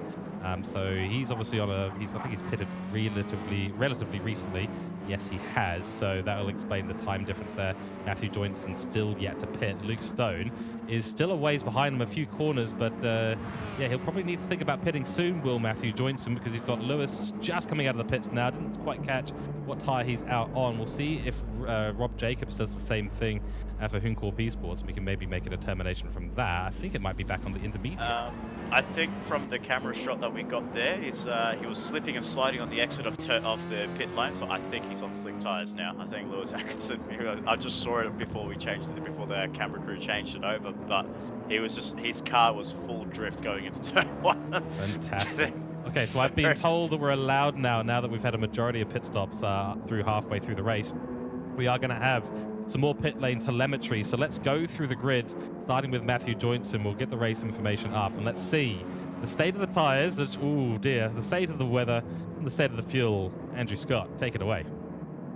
yeah, so Black Friday, Joynson here, leaking oil. He needs fuel, and obviously those inches are pretty much spent. He's going to have to pit soon.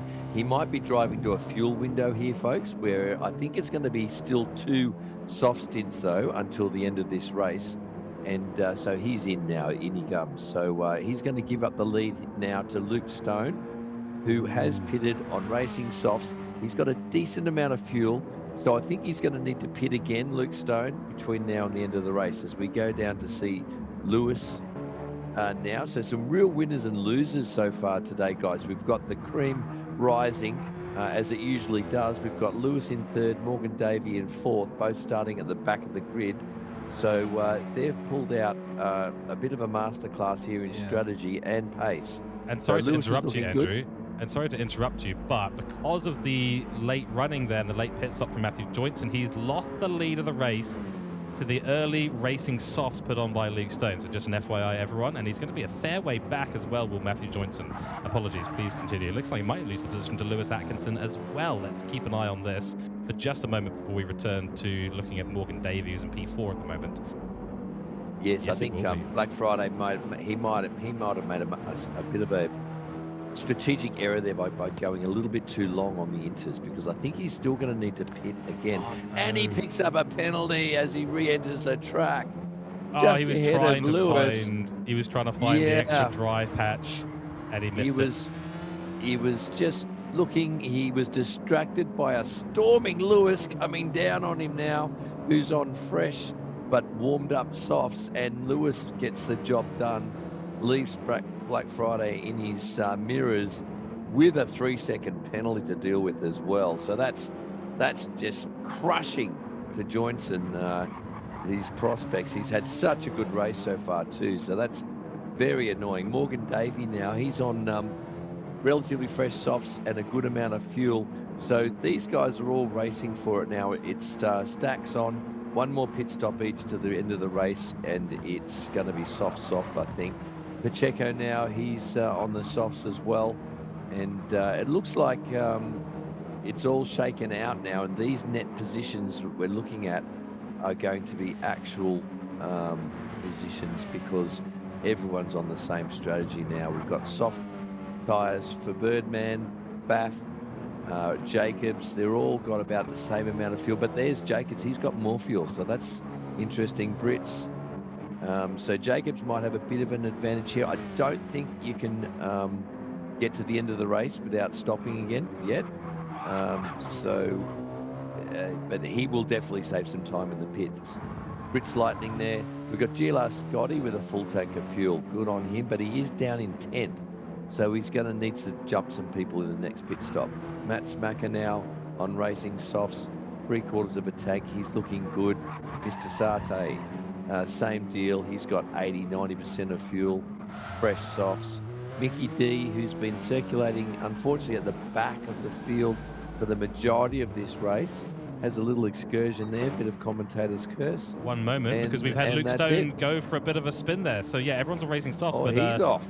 looks like Luke Stone had a bit of a moment there. I wonder if that was involving getting past the car that we've just seen. That was Michael Daly. I wonder if there was a bit of an attempt to get past the blue flag car, and it's just gone all wrong. That'll be that. Well, it doesn't look like he's picked up any damage, so it doesn't look like there's any contact there at all. But obviously having a moment in the Mercedes arena.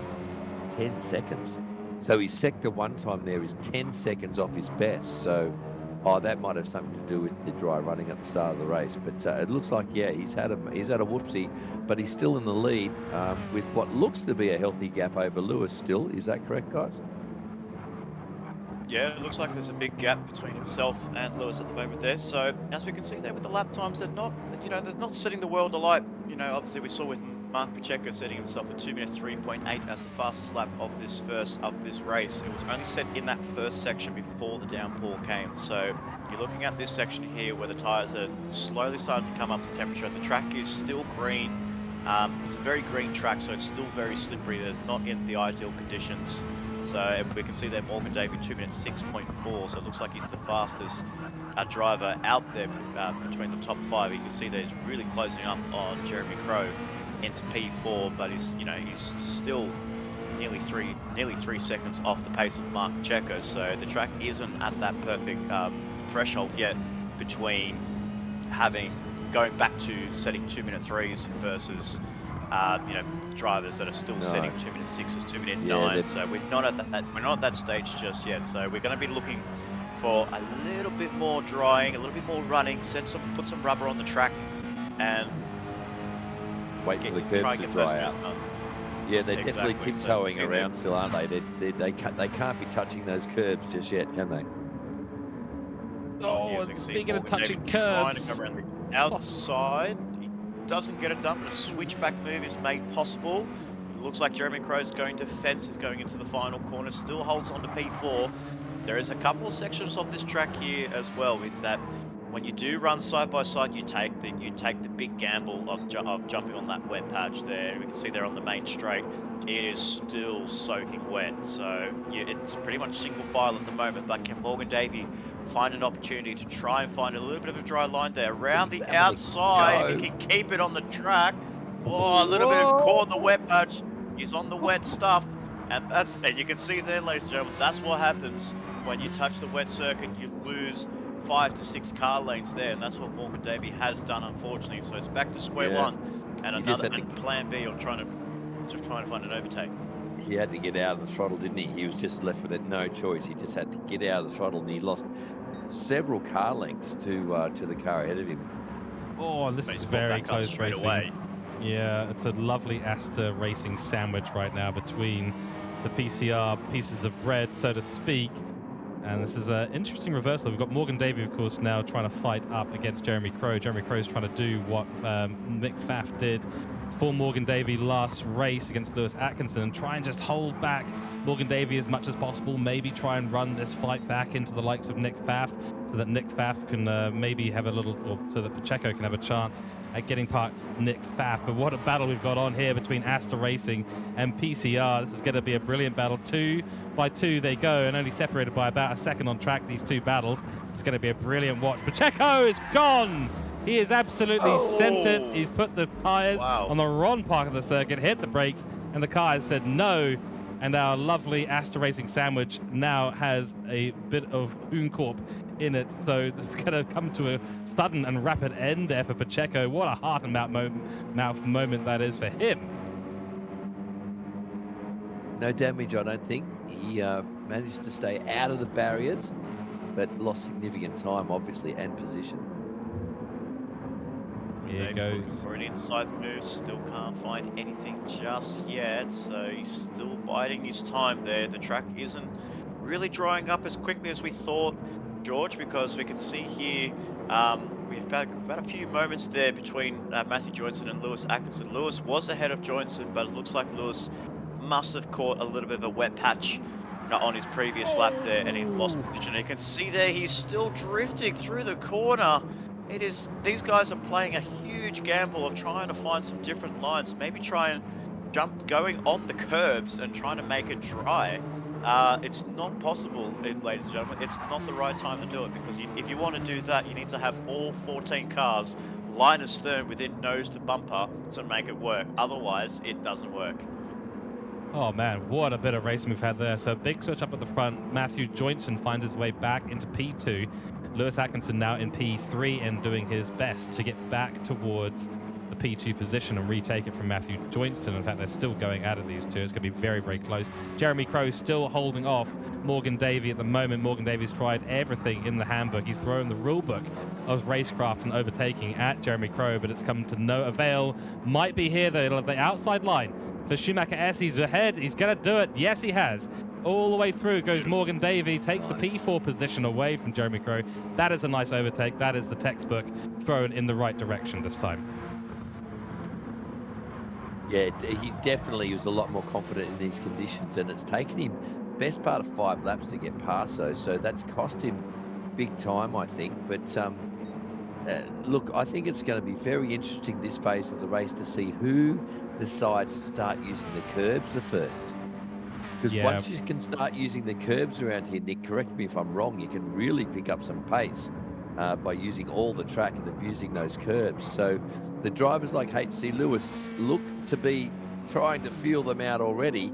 But as Nick said, I think it's a bit early now, but the first ones to start using the curbs effectively will have a real advantage here, I think.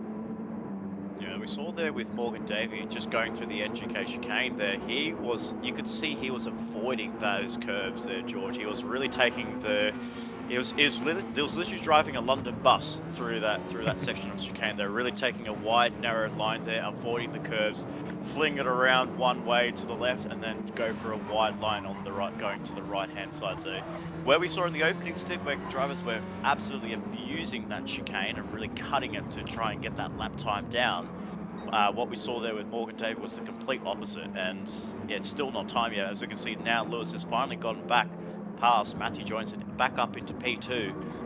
But yeah, it is still too early to be using those curves, because you can see there on the wet patch there that when you go onto the wet side of the track where it leads to a curb, it is still wet there and it's not 100% yet. You have to really play it by feel there as well, Ando, when it goes to going on the curb. Drivers can be confident and go full onto the curbs there, but at the same time, they're just not sure. And I don't know these drivers are confident enough on jumping on the curbs just yet.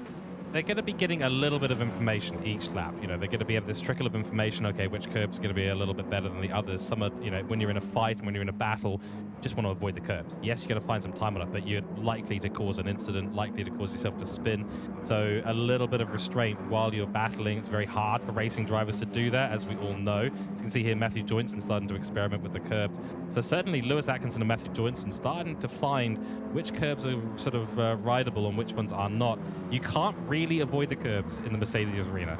That's the one problem. And especially if you get the entry to turn 2 wrong, you find yourself on that exit curb. The green strip is right there, and suddenly you're in trouble. Another example is the NGK chicane. You have to ride the curbs. Luckily, though, in the chicane, you're sort of relying on the inertia and the weight of the car jumping back down to the ground to sort of give you that grip, give you that stability through there. And you're kind of in a straight line anyway. Interesting line from Matthew Joynson. He might be struggling with tyres a bit because he's decided to jump on the wet line on his slick tyres for some reason. Not necessarily the best strategy there. No idea why he's done that. No idea. Yeah, I don't think that's really, unless he's got something, maybe he's been told jump on the wet line, it might help cool out the brakes or something like that. He's obviously had an issue earlier on, that's why he's lost the position again. It might help with tyre wear eventually if it does indeed decrease the temperature of them. But that said, you know, we're going to have another pit stop regardless, so do you really need to be looking after the tyres at this stage of the race? You know, I would probably argue you probably don't. It's going to be a very interesting strategy when it comes to this final stop here. We're just clipped over less than 30 minutes to go till the end of this race there. We have Luke Stone leading us away on lap 27 of this 90-minute enduro ahead of Lewis Atkinson. HC Lewis in second place. Matthew Joynson rounds up the podium in third place. But the biggest surprise movers, as we saw there, both Lewis and Morgan Davey are really starting to work their way up through the field there. Looks like Morgan Davey still has a bit of a gap to try and close up towards Lewis and Friday. I believe that's, I think that is going to be Lewis and Friday going through the Schumacher S's. And Morgan Davey, yeah, he's not too far behind as well. So keep an eye on this. Keep an eye on 33 in Morgan Davey. He might be able to throw in a late charge in this last pit stop, depending what his fuel numbers could be. If he saved a little bit more fuel in this stint, now he's cleared of Jeremy Crow. He must have saved a little bit of fuel behind Jeremy Crow whilst he was trying to go for the move there, but now he can go full beans, full send for a little bit. You know, keep an eye on Morgan Davey, because I feel like he could really take advantage of this moment and really close the gap between himself on Friday and Lewis up in second and third. You make a really good point there, Nick, and I want to call attention to this as well, because I did just moments ago say, well, why would you save the tyres at this stage? Why would you try run long? But actually, in an endurance race, when you don't quite know what the weather might do, we've still got 30 minutes to go, so the things can change very, very quickly. The longer you can run on a stable set of tyres, the longer you can take the fuel in a situation like this, you maybe just find yourself in that perfect zone where the weather comes your way as Birdman. This is Jeremy Crow going for a move now on Morgan Davey. Morgan's had a terrible run through the pit straight, and that might be position taken back for Jeremy Crow and PCR. It's a nice move. He's on the inside line, got it done, got himself ahead. That's a stunning bit of work there on the inside line. Yeah, very good move there. Just caught out Morgan Davey going on a little bit of a wet patch. You see a yellow flag there. That's Matthew Joynson. Matthew Joynson has gone spinning around, so we can just see there.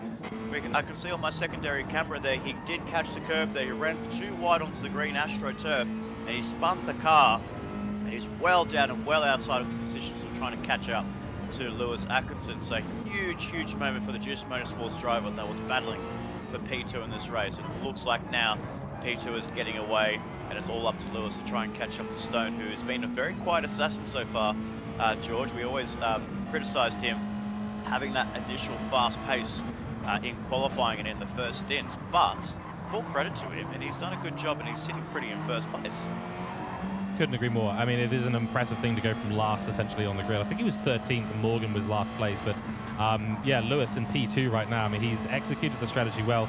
As you said earlier on, Kiwi drivers a little bit more familiar with the rainy conditions, and it looks like Lewis has used that skill to his advantage in this race, and that does mean he's sort of got a little bit of an edge over some of the other drivers. And yeah, at the end of the day, he's executed it very, very well. So he's done what he needed to do in this race. You know, of course, he's had a few drivers making mistakes around him, which does always help just that little bit. But yeah, my concern right now is for Juice Motorsports' Matthew Joynson, who's going to be under a lot of pressure soon. Well, speaking of pressure, Jeremy Crow is under a lot of pressure from Morgan Davey once again.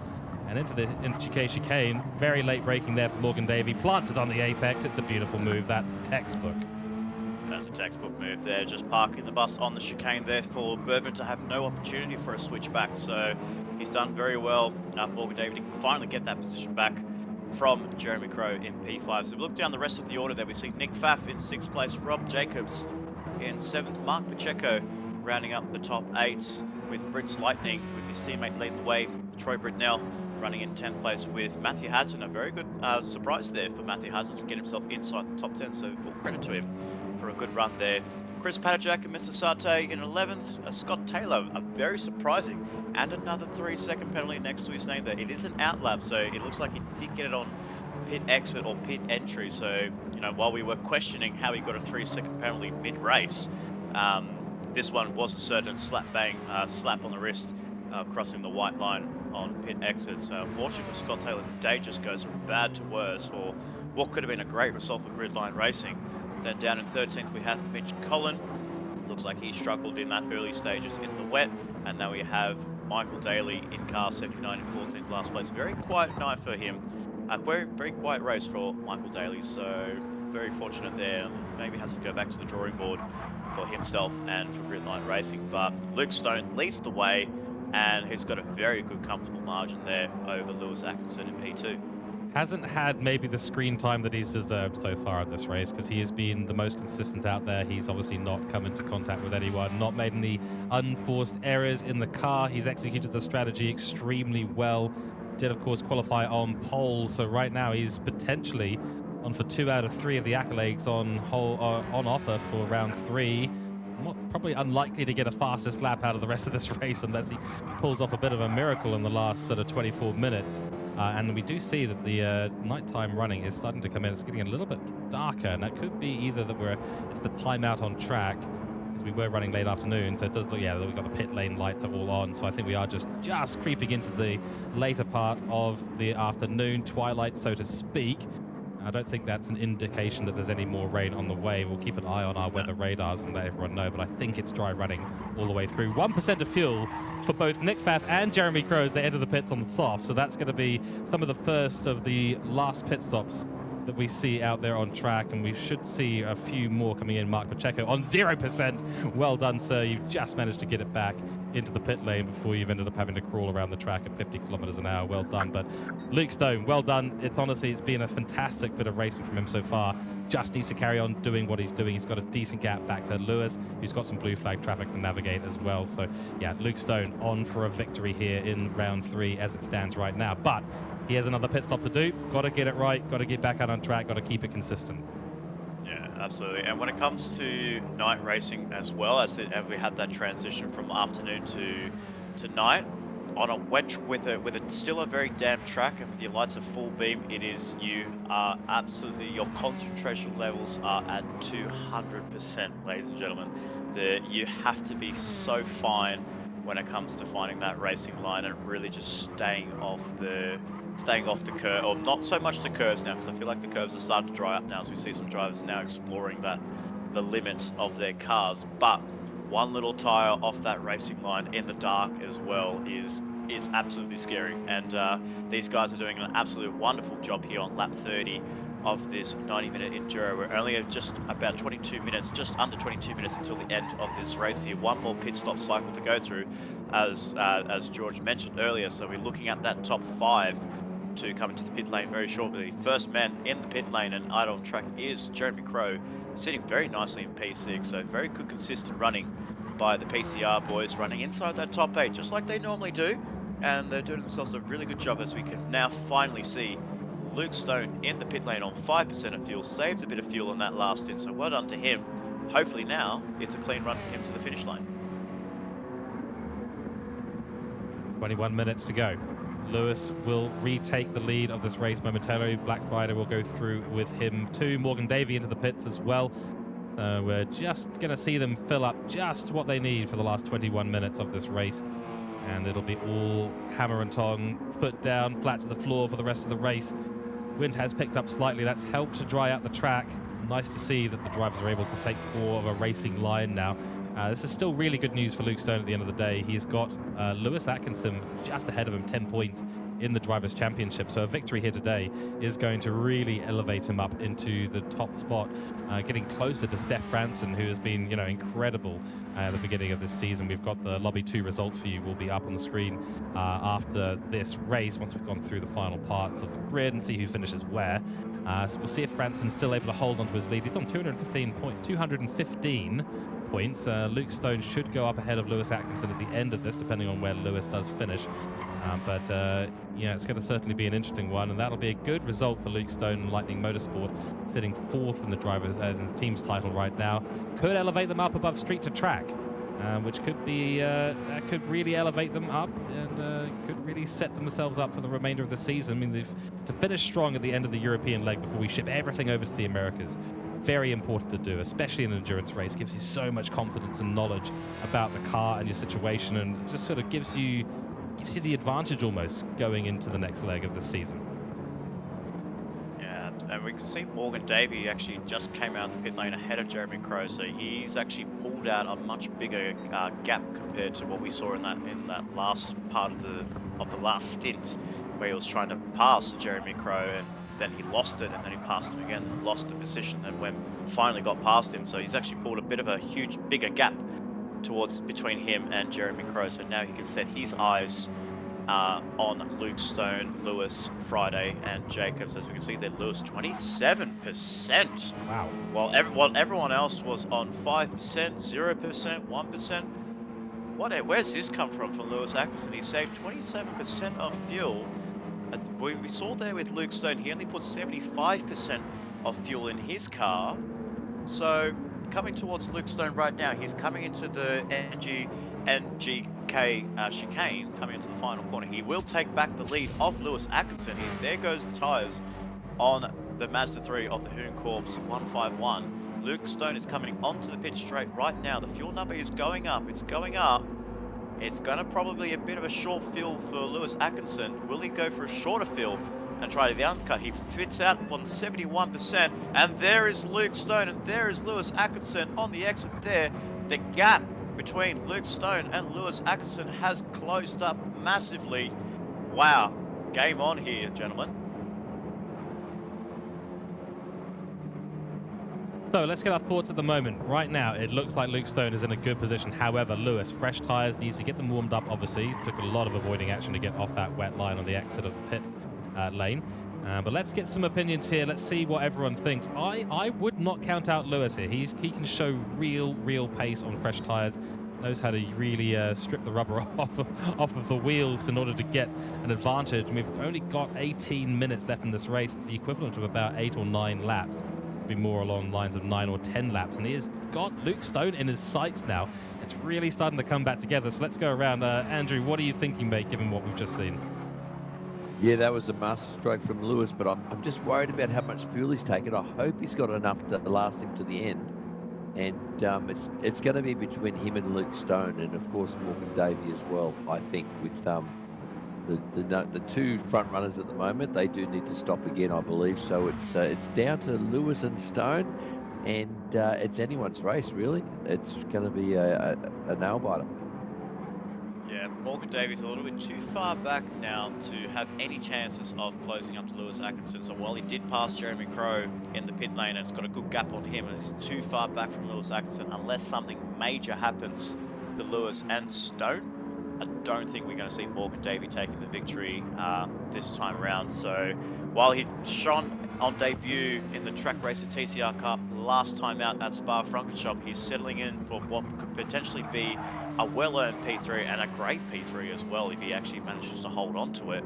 But we can see there Rob Jacobs is now coming to the pit lane with 20% of fuel, so another driver that has done very well on the fuel number. So Hoon Corps Esports, while they struggled at the beginning, running on intermediate tyres when everyone else was on the soft compound, it looks like it's coming back to them, and looks like the strategist, I don't know if they fired their strategist midway through the race, or they just smarted him up in the back of the paddock and just say, wake up, we have a big race to win. It's very important for us to capitalize on this race. So far it's working well for them. Well, I think they just taking advantage now of that early pit stop where they probably did fill up. So they've had a fuel advantage ever since their first pit stop. They're just realizing it now on track. Yeah, too true. That's a good call there. So they must, yeah, I think they definitely filled up on that first stint when they were on the intermediates. But it looks like only now Matthew Johnson's going to come into the pit lane very shortly to finish his stint on the soft tyres, and now he's going to have just under 15 minutes of green flag running to get full tyres, some fresh softs, bit of fuel, and full send for that 777 there to try and see if he can get himself onto the podium in P3. But if it's going to come to the race, George, I don't know, Luke Stone, I think if he gets the victory, I think he'll be the happiest man on the track here. I think it'll be well deserved for Luke Stone. So, but I just think Lewis has just got a little bit of an upper edge on him. And this is going to be a key moment here. Let's see how much fuel Matthew Joynson has managed to save. 17%. That is actually putting him in the ballpark. So we've got Luke Stone coming down Advan Bogan right now. Lewis is only a few hundred meters behind him, so not a big distance between the two. And with only close. 15 minutes on the race left, this could be really, really close. So it'll be soft tyres, of course, for Matthew Joynson. The question is, how much fuel does he need to put in the car to get himself to the end for Juiced Motorsport? Luke Stone coming around the final corner. Well, I don't think he's going to be contending for P1 right now. And in fact, I do believe Lewis will go on through. So as much as we did hype that up for just a moment, they are both going to go on through. What does he need in the fuel tank here? 55%, 60%? Yeah, 55%. I've somehow prophesized and absolutely nailed it.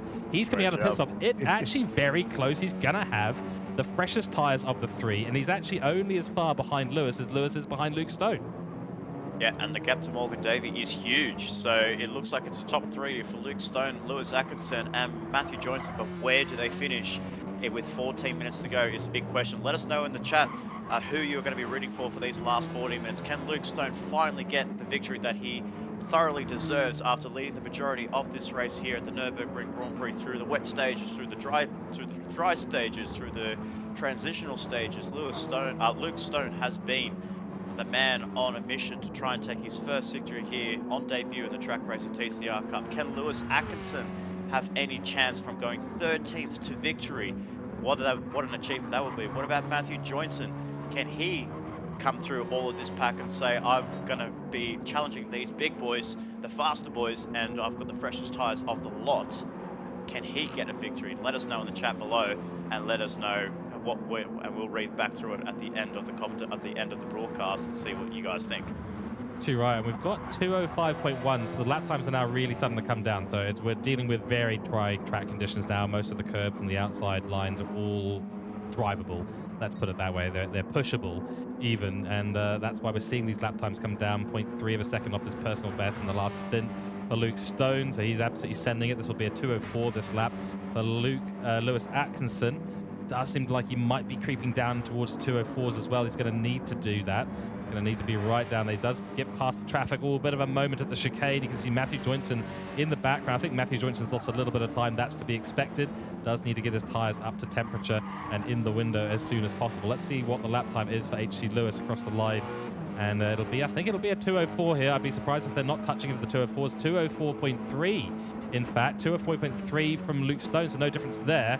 And we'll have to keep on an eye on the next lap here for Matthew Joynson and see what kind of times he's running, because he's just come out on his out lap. So this will be the first full pace lap he does on these tyres. He's got a lot of work to do relative to the speed that the two in front are doing. He was nearly on for a P2 in this race, but unfortunately, with a couple of little mistakes, have really cost him. I think he could easily be running right in the middle of Luke Stone and Lewis Atkinson had he not had that slide at this Mercedes arena during the wet period. It cost him so much in this race, and he's had to sort of claw it back. He's done well to do so. Careful, don't run too wide there, mate. Might find yourself getting on the wrong side of the race directors. He's up by 0.3 in his personal best as well, so let's keep an eye on Matthew Johnson's lap in the 777 Juice Motorsport car as we head into the 35th lap of this race, with just coming up on 11 minutes remaining. What a race it's been so far. We've had a lot of strategy calls, a lot of execution differences. The rain's come in, it's gone out, and it's come in again. Luckily for us, though, we've had dry racing for the last 30 minutes of this race. Yeah, And these drivers are getting back into that stage where they are setting, 2-minute 4, 2-minute 5s in the first stint. So we saw there with both Luke Stone and Lewis Atkinson, they both set 204.3s on that last lap. So they are well into that stage that the track is now cleared up. It's rubbered up. Everyone's got some fresh rubber and a low tank of fuel, and it's game on, and it's full send towards the end there for both the top 3 drivers. And let's see, we'll wait and see what Matthew Johnson does for a lap time. Morgan Davey, he can still be happy with his results there, George, starting from last, moving up into P4. Not like the victory that he took at Spa-Francorchamps, but he can still be happy and get some very valuable points for Asta Racing, sitting in 4th place, while Rob Jacobs sits inside the top 5 with his teammate in 2nd place, as we unfortunately just pick him up there with a 0.5 second of the penalty there. He's also setting some good pace with a 204.6. So great running there. Then we have Jeremy Crow and Nick Pfaff, 6th and 7th place. A little bit quiet on their end there, but they're all starting to get a little bit quicker now. So the track is completely dry. The drivers are starting to run on the curves. They're starting to run those wider lines where we saw the wet patches. And yeah, all these drivers are now going for a bit of a send here for the last 10 minutes of this race, and they're going full beans. Yeah, it becomes a bit of a qualifying stint, doesn't it, at the end of the race when it's dry conditions like this, especially after all they've gone through. They've been sort of the cars have been very fragile in the wet weather. We've seen that, especially with the tyre degradation on the front. It just creates all sorts of havoc, and they're having to really adjust. I mean, it's such a big adjustment in these cars. If you're in a GT3 class car, to be honest, it's not a massive adjustment, certainly not as big as what we've seen here with these Mazda 3s, but nonetheless, Pacheco P8, Troy Britnell P9, we've got Matthew Hatton and P10, GLR Scotty still just outside the top 10, don't know if he's going to have the pace to catch up with Hatton in front, then Pautasso for the Collin Racing team ahead of his team leader in Mitch Collin, and then Michael Daly, who's having, as we said before, a very quiet race, and unfortunately he's in the blue flag territory now, so he's just watching cars drive on past him, not a place you want to be. Luke Stone, last lap of 205.6, Lewis Atkinson of 204.1. This is getting very close. Could you imagine this P13 to race victory for Lewis Atkinson? It is on the cards right now. Matthew Johnson running in the low 204s, so that was a bad lap from Luke Stone. Maybe the pressure slightly getting to him. We have got 8 minutes remaining in this race. That is 4 laps to go. We're on lap 36 right now, and Luke Stone starting to feel the Hoon Court pressure coming in from behind. He's going to have to drive this Lightning Motorsport a bit like Lightning right now. It's just got to be cool, calm, collected, and get this car to the end and hopefully find a way to defend against the onslaught that is going to be Lewis Atkinson running behind him. And don't discount Matthew Joynson. If something happens in this battle, he is right there to capitalize. This is an exciting last few laps of the race, and lap 37 has begun. We are at the end of a 90-minute endurance here at Nurburgring, all sorts of weather being thrown our way. Let's see what happens. Luke Stone still leading us away. Oh, this is why we love TCR racing, ladies and gentlemen. This is why we love our job here in the commentary box, with some close racing to conclude what was a 90-minute enduro here. We started off in damp conditions. Some drivers opted for the intermediates, some stayed on the soft tyres. Those that went on the soft played the massive gamble and took advantage of it before the rain period came through.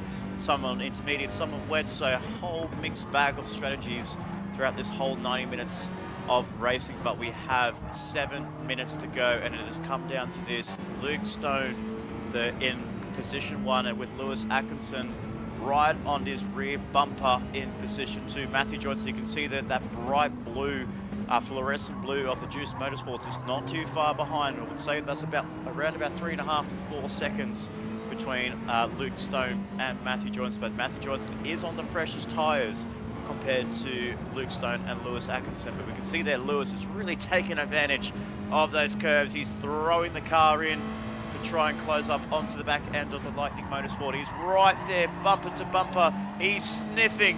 He's trying to go for an inside move, going onto the Advent straight. He can't do it just yet. He just has to sit back, duck underneath that rear wing. Does he go for a move at the NGK chicane?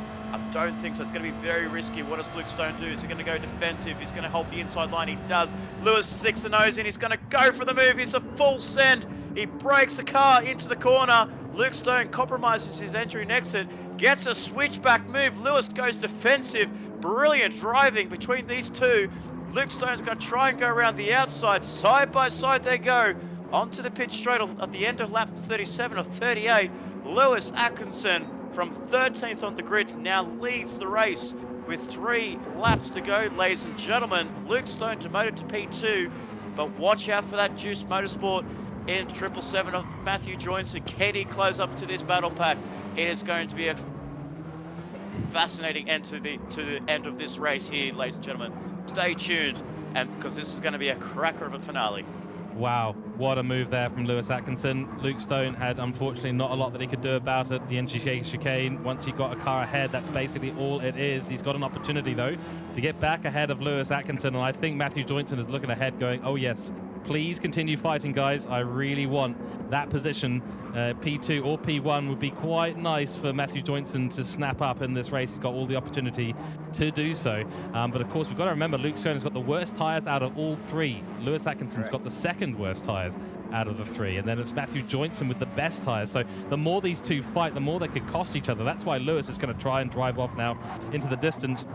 And also why it's so critical for Luke Stone to get back ahead, because he needs to be back on the defensive, or Lewis is going to run away with things. But Luke Stone has been showing such good pace. He's holding onto the back of Lewis Atkinson right now.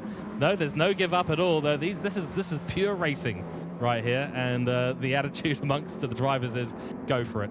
If I'm not P1, I'm last. That's definitely the motto for some drivers out there. Luke Stone will be thinking that right now, but he's just got to focus on the next corner and the next corner. See where the car is ahead. Try and figure out where Lewis maybe is a bit slower than him. He'll have a little bit of a whiff of slipstream all the way down the back straight of Advan Bogan. Whether that gives him an opportunity into the NGK chicane, we will see, but he's got to find the pace. He's got to do it soon. We are 4 minutes away from the end of the race. And Ando, you did mention that there's a little bit of concern there for fuel for Lewis. Maybe that fuel will come into consideration as well at the end of this race, and that will be certainly not the way that anyone will want to finish. We want to be seeing flat-out racing now for the last 4 minutes. Yeah, well, the slipstream is strong here too. So Luke Stone might have just positioned himself into the box seat for the last couple of laps here, folks. It seems like he's sticking with Lewis fairly comfortably. So I think the tyres are not the issue.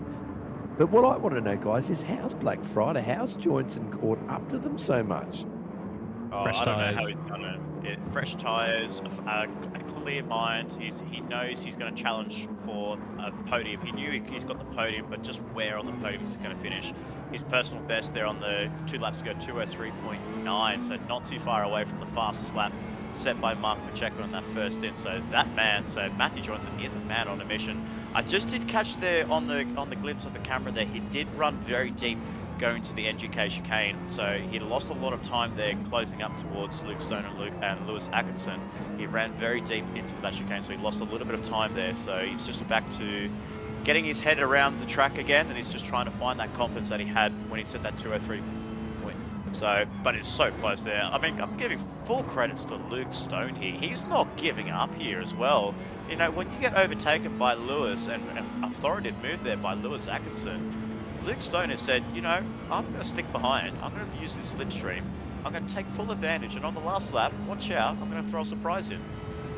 Absolutely right. I mean, it'd be really unfortunate if Luke Stone wasn't able to get back ahead of him. I mean, he's run such a good race, qualified on pole position, would really, really want... In fact, this is critical because these two ahead, Lewis Atkinson is P2 in the Drivers' Championship, Luke Stone is P3, so Luke Stone finishing ahead at the end of the European leg would have been a real confidence boost. He would have been in P2 in the championship going into the American leg in the next 3 races we have over in the Americas. So this is a really, really big one for confidence going through the rest of the season and the next few races. And Luke Stone, I mean, he'll still be quite happy, I think, at the end of the day. He'll still get a lot of points out of this. Oh, is that maybe a move there? Lewis Atkinson runs a bit wide. No, it's not.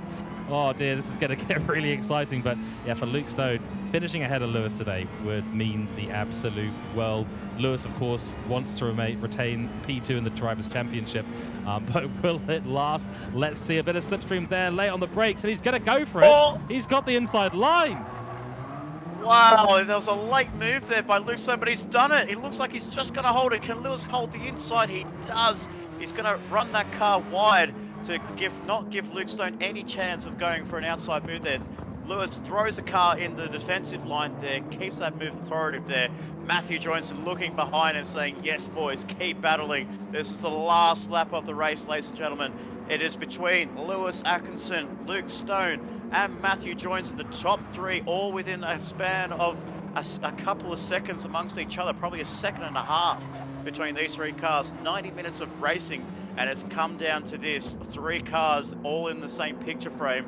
Wow, this is some great racing there. Unfortunate there for Luke Stone to not get the move done. He tried and he tried. He almost got it done, but it's probably not going to be enough here. This whole next section of the track is all single file unless Luke Stone gets himself the perfect run onto the back straight and gets that slipstream. And goes and Luke Stone's got a penalty. Oh, no! It's a disaster for Luke Stone. A 3-second penalty is the second one we've seen with regards to track limits. That elevates Matthew Joynson automatically to P2. The battle for P1 is all but over between Luke Stone and Lewis Atkinson. Joynson's now got to look ahead and see if he can catch up with Lewis. But these are the last few corners of the race here now. Luke Stone on the brake, serves the penalty. Matthew Joynson goes ahead and goes up into P2 in this race. Lewis Atkinson's got a bunch of time, and the flash of the lights there from Matthew Joynson, maybe saying, hey, Lewis, just give me that position. Maybe that'd be really nice. Nonetheless, last corner we go into now. Lewis Atkinson from 13th on the grid to the lead of the race, with his nearest competitor getting a 3-second penalty. That has driver point implications. Lewis Atkinson and Hooncorp Esports in Lobby 1 takes home a victory. Oh, Matthew Johnson's run out of fuel. He's out of fuel. He's come across the line. Just. Oh. Wow. My goodness. Really? Wow. So Matthew Joynson ran it to the absolute edge there, nearly lost P2. Back to Luke Stone. Luke Stone, that was so close. There would have been only a couple of tenths in it right at the end there. So a bit of a miracle there for Black Friday to hold on to P2. Morgan Davey in P4, another close one here. Now that's a blue flag there for a back marker in column racing team. Jeremy Crow for PCR takes P5. Rob Jacobs, Lewis's teammate, takes P6. Nick Pfaff takes P7. Pacheco, of course, takes P8. Troy Britnell will be in P9. Matthew Hatton, P10. GLR Scotty, a day to forget for him for GLR, and he will come in P11, followed by Patajak and Mitch Collin, the two-column racing team drivers, P12, P13 respectively, and Michael Daly will round out the race. A couple of cars left to come across the line. What a race for Lewis Atkinson, 13th to 1st. We thought it might have been all over for him with the early pit stop and contact. He has used that to his advantage today. Matthew Joynson nearly running himself back into P3 after a 3-second penalty for Luke Stone. Commiserations to Lightning Motorsport and Luke Stone. What could have been? Yeah, that was an absolutely brilliant race. I think Luke Stone can still be very happy with that performance no matter what. Sets the pace in qualifying, sets the tone of the race pace in that 90-minute enduro, and just very unfortunate just to get beaten out by Lewis Atkinson. You know, a top driver in Lewis Atkinson gets himself from 13th to 1st, putting Hooncorp Esports for the first time on the top step of the podium for Season 3 and Round 3 at the Nurburgring. So full credit and full congratulations to the team at Hooncorp Esports and Lewis Atkinson. Matthew Joynson just holding on with the fuel number and just beats Luke Stone. I can tell you, gentlemen, as well, the gap between Matthew Joynson and Luke Stone was 0.16 of a second between those two at the start of the finish line there. So it was very, very close between P2 and a P3. But Luke Stone holds on to 3rd place. A great result there. Lightning Motorsport's first time on the podium in Season 3, and a great way to mark your debut at the Trak Racer TCR Cup with Morgan Davey, Jeremy Crow, Rob Jacobs, and Nick Pfaff in our top 7. To right, and then the rest of the grid: Mark Pacheco P8, Troy Britnell P9, Matthew Hatton P10, Scott Taylor P11, Patajak in P12, Colin in P13, and Michael Daly in P14. What a race we have had today. It's always exciting when we get out onto an endurance circuit. Then you add rain and add a Nurburgring element into that, and it becomes something quite else, which is absolutely awesome. And I have to say, unfortunately, for myself and for Andrew Scott, our chips going to be taken by the house and then handed directly over to yourself, Nick, because you've absolutely predicted things to perfection. Hooncorp Esports on top this race, Asta Racing having a little bit of a race to forget, especially after the success of their experience at Spa last week.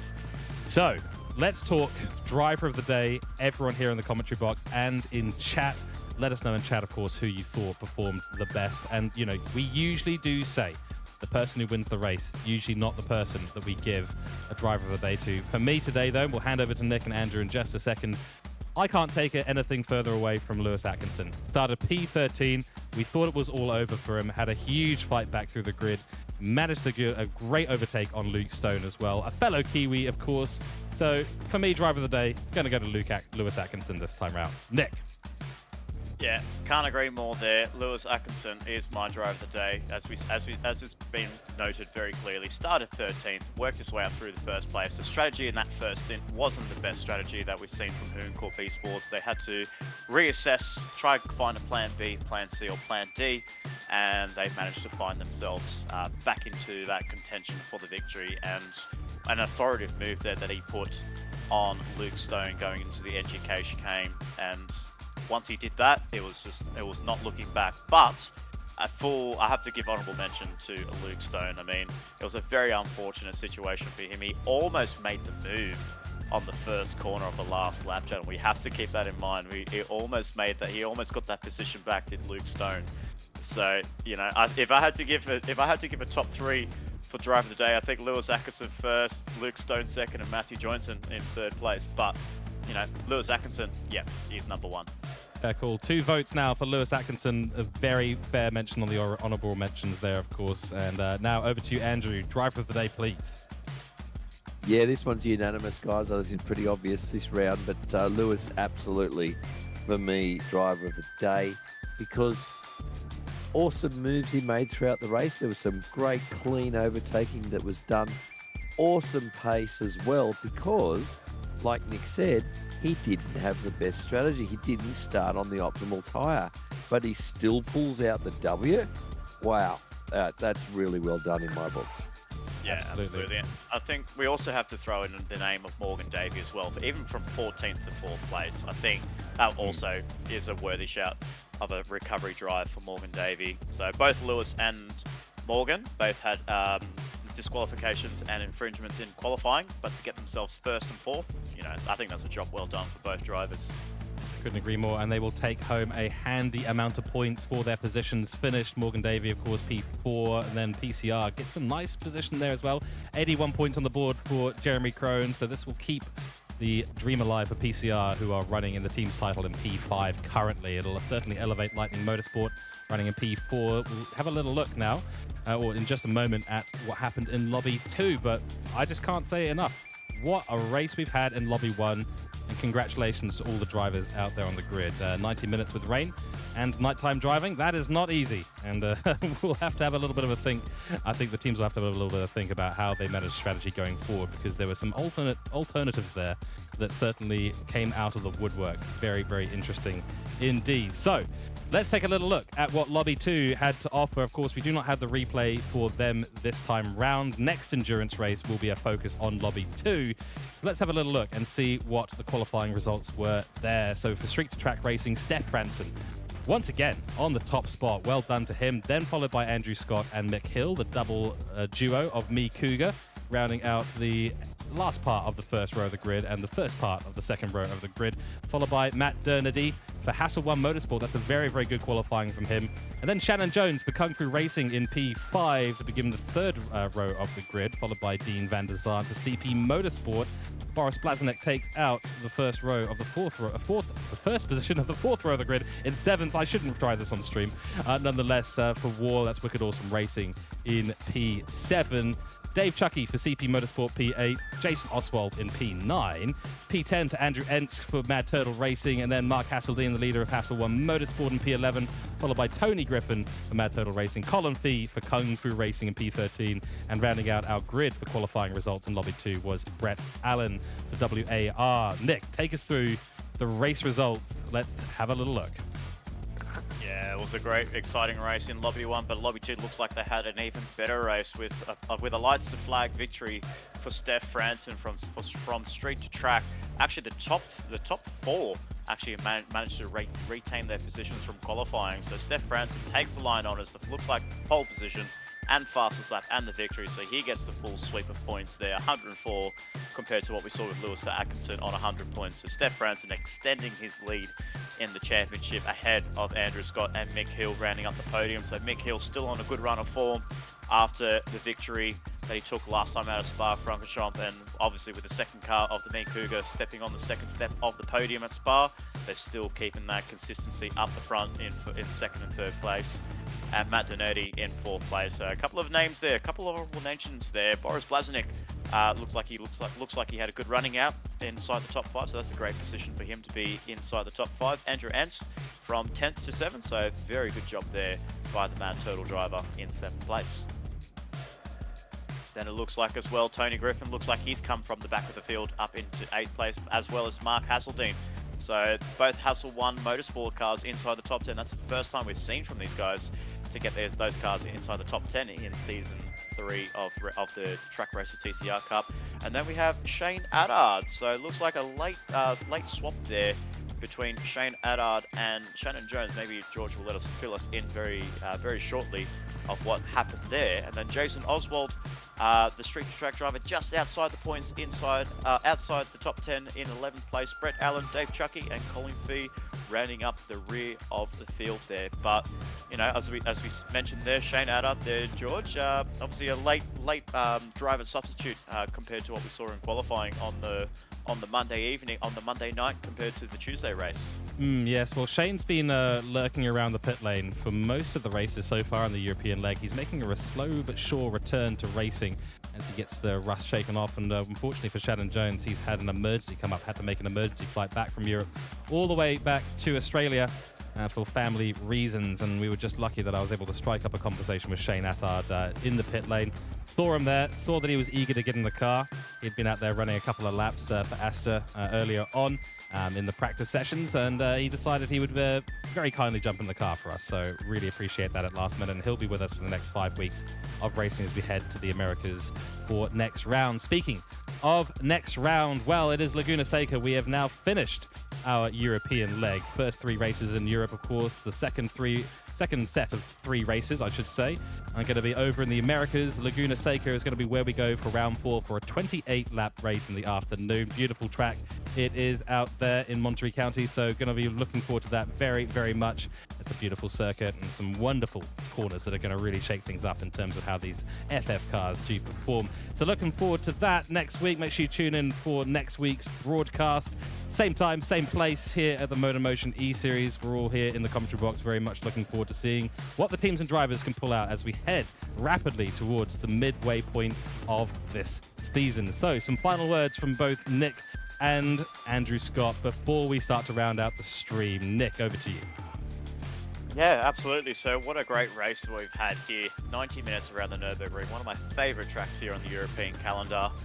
Some great racing overall. We saw the downpour earlier on in the race. It was declared a wet race, so all drivers had to come up with a strategy of whether they thought that the drying conditions on the track was dry enough to be on soft tyres compared to others that thought intermediates was the way to go. Unfortunately, the intermediate runners that we saw with both Hooncorp didn't work out for them in that first part of the race, but in the long run, that's what it is, and that's the key word. It's the long run, it's the endurance side of racing. And for Lewis Atkinson to make a blunder in that first stint, to really use the next 80 minutes of running that he had left, he worked that plan out to perfection, and that got him the victory tonight. So great running by all 28 of our drivers here tonight in both Lobby 1 and Lobby 2. I'm very excited to keep the racing going, and you know, if we could have ourselves a 20-round championship, George, I'd be more than happy to stay in this commentary box and watch all the great action that we have here at MotorMotion E-Series. Absolutely, and Andrew Scott, over to you. Yes, I really think this is going to be a great series, guys. Me Cougar definitely does not have the stranglehold on the championship like they usually enjoy. It's going to be really hard for them to three-peat with the talent that we now have on offer. I will let you guys know that in Lobby 2 tonight, the gap between the first and second place was only 2 seconds again. So that was another nail-biter. And I will tell you that also that Nick Hill in third place actually was running out of fuel and pitted on the last lap in error and finished the race in the pit lane, but still managed somehow to hold on to third. So me Cougar is doing okay, but they're by no means a lay down misere to win this championship and pull off a 3-peat. It's going to be really, really interesting to see how the Drivers' Championship and the Teams' Championship plays out. It's going to be a cracker of a season. Couldn't agree more. And of course, we're back to dual lobby broadcasts from next week. So we'll see both Lobby 1 and Lobby 2 go at it at the fantastic scenic place that is Laguna Seca. So tune in next week. You have, of course, been watching MotorMotion E-Series here on the MotorMotion E-Series YouTube channel. Go and give us a follow and a like and a subscribe and get those notifications on so you know exactly when the next broadcasts are coming up. Head over to www.motormotioneseries.wordpress.com. You'll find links to our Facebook groups where all of our information and all of the arrangement of the races go on. So if you want to get involved, please do check it out. And for news and articles, the website as well is your primary source of information. Nonetheless, a big thank you to Nick Pautasso and Andrew Scott, both of them joining me in the commentary box today for a triple header out of the rain and in the shelter. We're going to go and have some beers and burgers now at this fantastic circuit and celebrate with the teams and drivers as we round out our European leg of the season. So we look forward to, of course, the beginning of the United States leg, and we will see you there next week in 1 week's time. Same place, same time. We'll see you then. Thank you very much for tuning in, and have a fantastic rest of your week and evening. Good evening, good night, and goodbye.